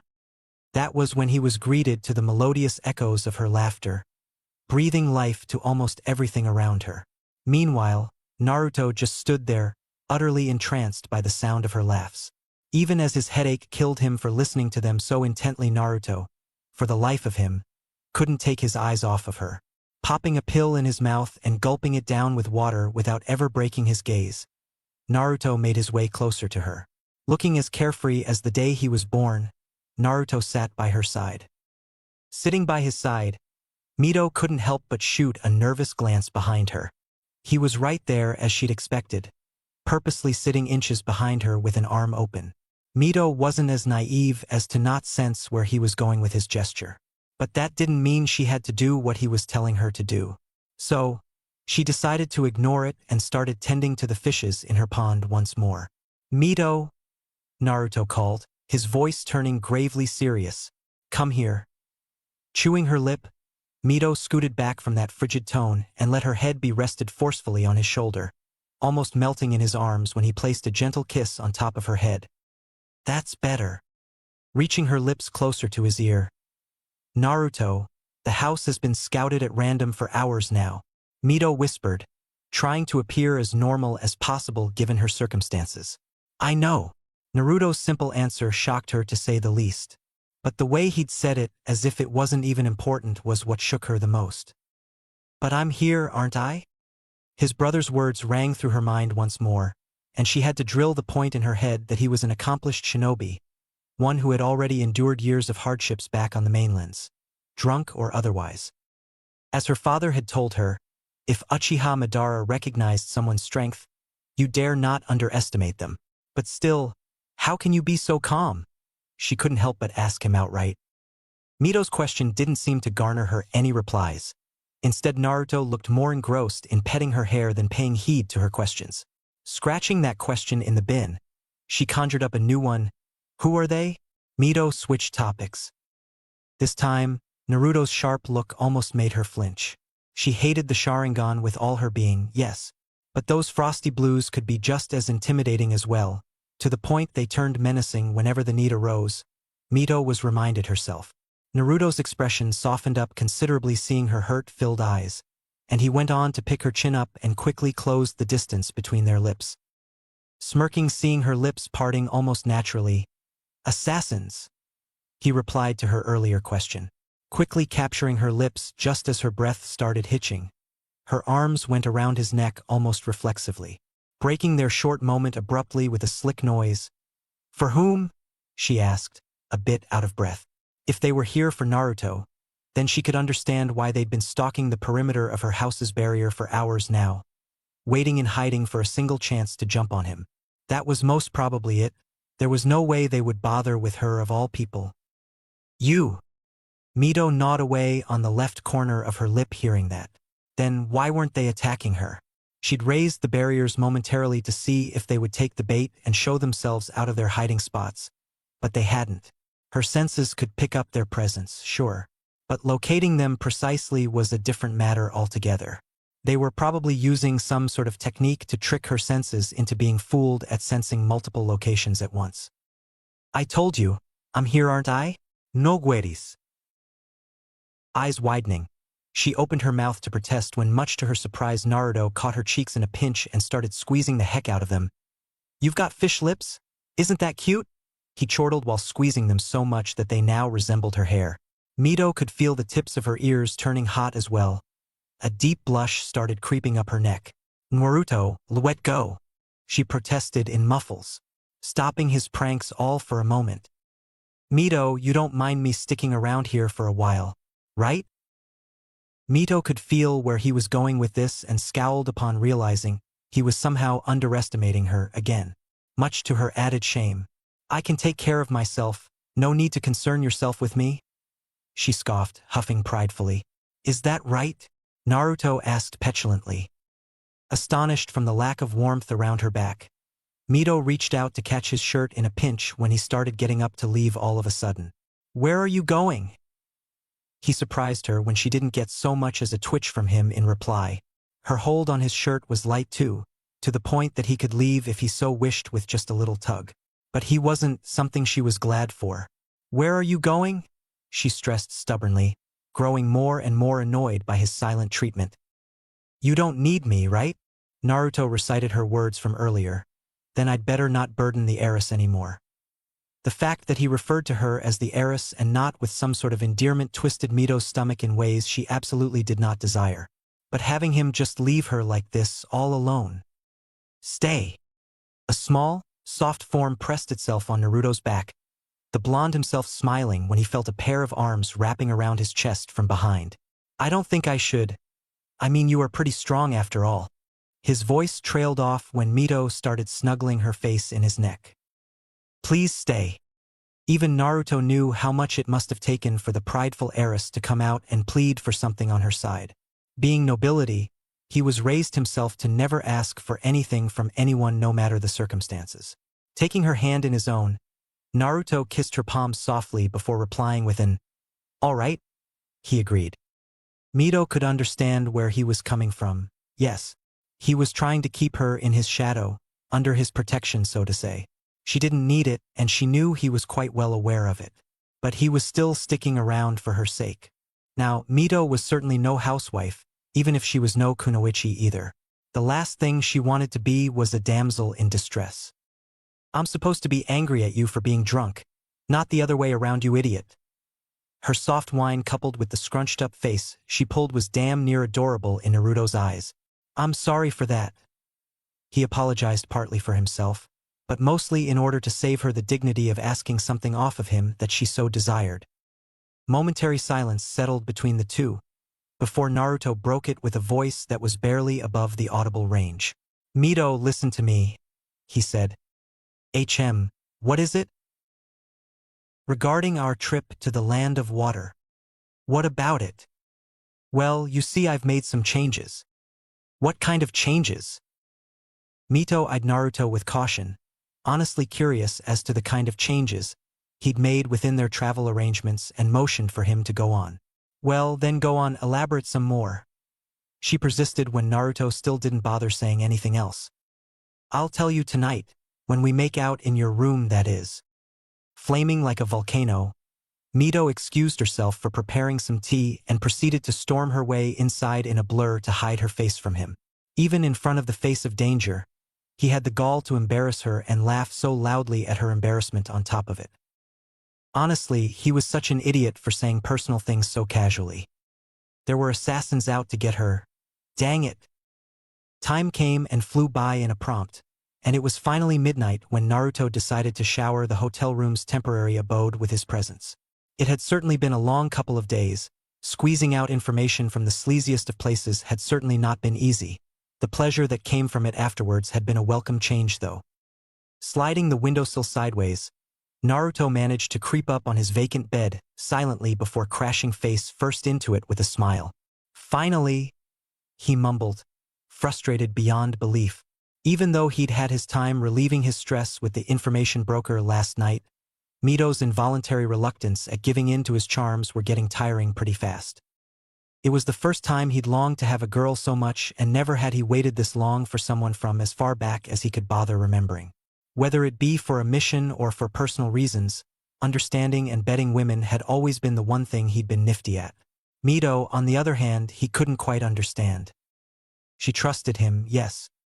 He'd already completed the engagement ceremony with her as well. Then why the hell did her body shivered like a dry leaf whenever he so much as touched her temptingly, was honestly beyond his understanding. Her innocence, those childlike smiles and that stubborn, aloof facade she pulled whenever he was in public with her became cute in his eyes before he even realized it himself. I'm so pathetic, Naruto groaned, shoving those thoughts aside to save himself some male dignity. It's about damn time you realized it. Chucking the lamp by his bedside table straight at the source of said voice, Naruto grumbled incoherent curses when a round of amused chuckles filled the air of the room instead of the sound of shattering glass. She still won't put out, huh? Madara asked, apparently amused seeing his brother's misery. I don't even know what I'm doing wrong with her. It's the first time this has happened, Naruto protested, loathing how painful it was to his pride. It's your first time with a girl like her, Naruto, Madara said, epitome of calmness. Whatever do you mean? Sighing, Madara took a seat by Naruto's side to explain it to him. She's completely untouched in physical matters, isn't she? He asked. Nodding, yeah. Naruto wondered where he was going with this. How many girls have you been with who were completely untouched? Plopping onto an elbow and delving into his memories. Well, there was, no, but then no, not her either. Try as he might to come up with a name, Naruto came up with naught. They were all experienced in some way beforehand. Have you never wondered why I let you fool around with them so much? Perhaps because you couldn't care less? Naruto guessed, instantly regretting his reply as a fist started drilling itself onto his head for a lesson in manners. Naruto, we are different than all the others in our clan. Oh, how so? Naruto rolled his eyes, flicking his forehead with a painful snap. We have the purest bloodline of all the Uchihas in our clan. The head family has always conserved the bloodline and never associated with lesser kin. Madara explained, confused when Naruto scoffed at his reply. I'm not that pure, you know, what with me being a bastard. You finish that sentence and I'll knock you senseless. Shutting up when he knew his brother was serious about beating him, Naruto felt like a child again when Madara towered over him like a giant. Never consider yourself to be of lesser origin just because your mother wasn't a shinobi. The power your eyes exude is proof enough of your lineage. Heritage doesn't come overnight and neither does it vanish with looks alone. Madara stated calmly, intently referring to the exotic color of Naruto's eyes and hair, the primary motivation behind his doubts.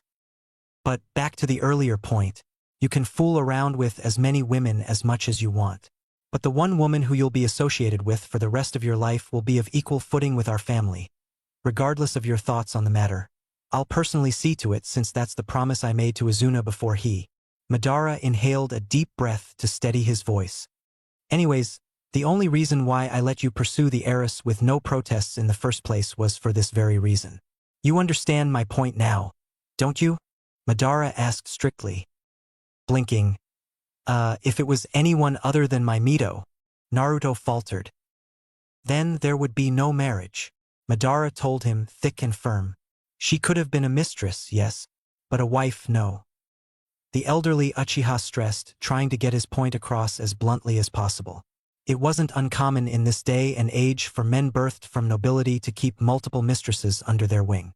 But spouses were always kept to a meager one no matter the circumstances, at least for those who had common sense to call themselves truly noble. As much as Naruto did not like where this conversation was heading, let's just leave it at that. Naruto cut the tension with an imaginary knife. It's a moot point anyway. You're fine with my Mito, and her father's fine with me. Plus, we're perfect for each other. Naruto waved offhandedly and tried to switch topics. It wouldn't be good creating conflict with his brother after all. There's a contingent to escort you both to the land of water. Madara switched topics as well, not even bothering to hide his displeasure and utter dismay on the matter. Naruto hummed, covering his eyes under his arms as he faced the ceiling. I was with a girl yesterday, you know? Madara glanced at him from his side, eyebrow raised in intrigue. Coincidentally, she was from the land of Earth, a kunoichi no less. It was the elder brother's turn to hum in thought, gears churning frantically in his mind. You don't say, Madara muttered, trying to assess the situation as best as possible. This was why he kept repeating the fact that even in times of peace, shinobi must never sit lax, especially the elites. But did anyone pay heed to his words whenever he lectured? Oh no, idiots, the lot of them. I think you should postpone your trip to the fire capital, Naruto suggested, yawning as sleep threatened to overtake his senses. I was thinking the same thing, Madara agreed. Maybe take a tour of this island or something. It was as lame an excuse as Madara could come up with in the spur of the moment. But it would have to do for now. I've written a letter to the clan back in the Leaf. They'll be arriving here shortly with some more hands to help you out. Naruto commented, half asleep. Pray tell, what made you think I need a helping hand? It isn't you who'll need help. It's the people who'll get in your way. Ah. I told you not to go after Mu. It's all because of that stupid endeavor. He had it coming anyways, fools thinking themselves to be big enough dash. Brother, Naruto warned, still perfectly aware why he'd done that. Madara had the decency to look sheepish, well as sheepish as a man like him could look, which wasn't much. He never was one to pull his punches other than the times when he was training his little brother. For anyone else caught in the crossfire, well, they had Naruto's condolences. Uchiha Madara withheld too great a reputation to offer apologies. But still, that left one thing unanswered for the Uchiha patriarch. It's strange seeing you take Mito knowingly with you in the face of danger. Madara probed, honestly fascinated at this change in the state of affairs. If he knew his baby brother right, which he did, he would try and find as slick a way as possible to get his loved ones out of violence as was humanly possible. Though seeing him unleash his full might was a sight to behold as well. I've got a plan. Just made her agree on it just an hour ago. She doesn't seem like the understanding type to me, and given the kind of plans you usually come up with, Madara chimed in his own 2 cents. Oh, she isn't. Naruto laughed. The back of my head still hurts. Smirking. Then what exactly is your plan, if I may be inclined to ask? Madara asked the million-dollar question. And so Naruto told him every little detail of his plans and the humongous amounts of information he'd managed to scour up these past few days.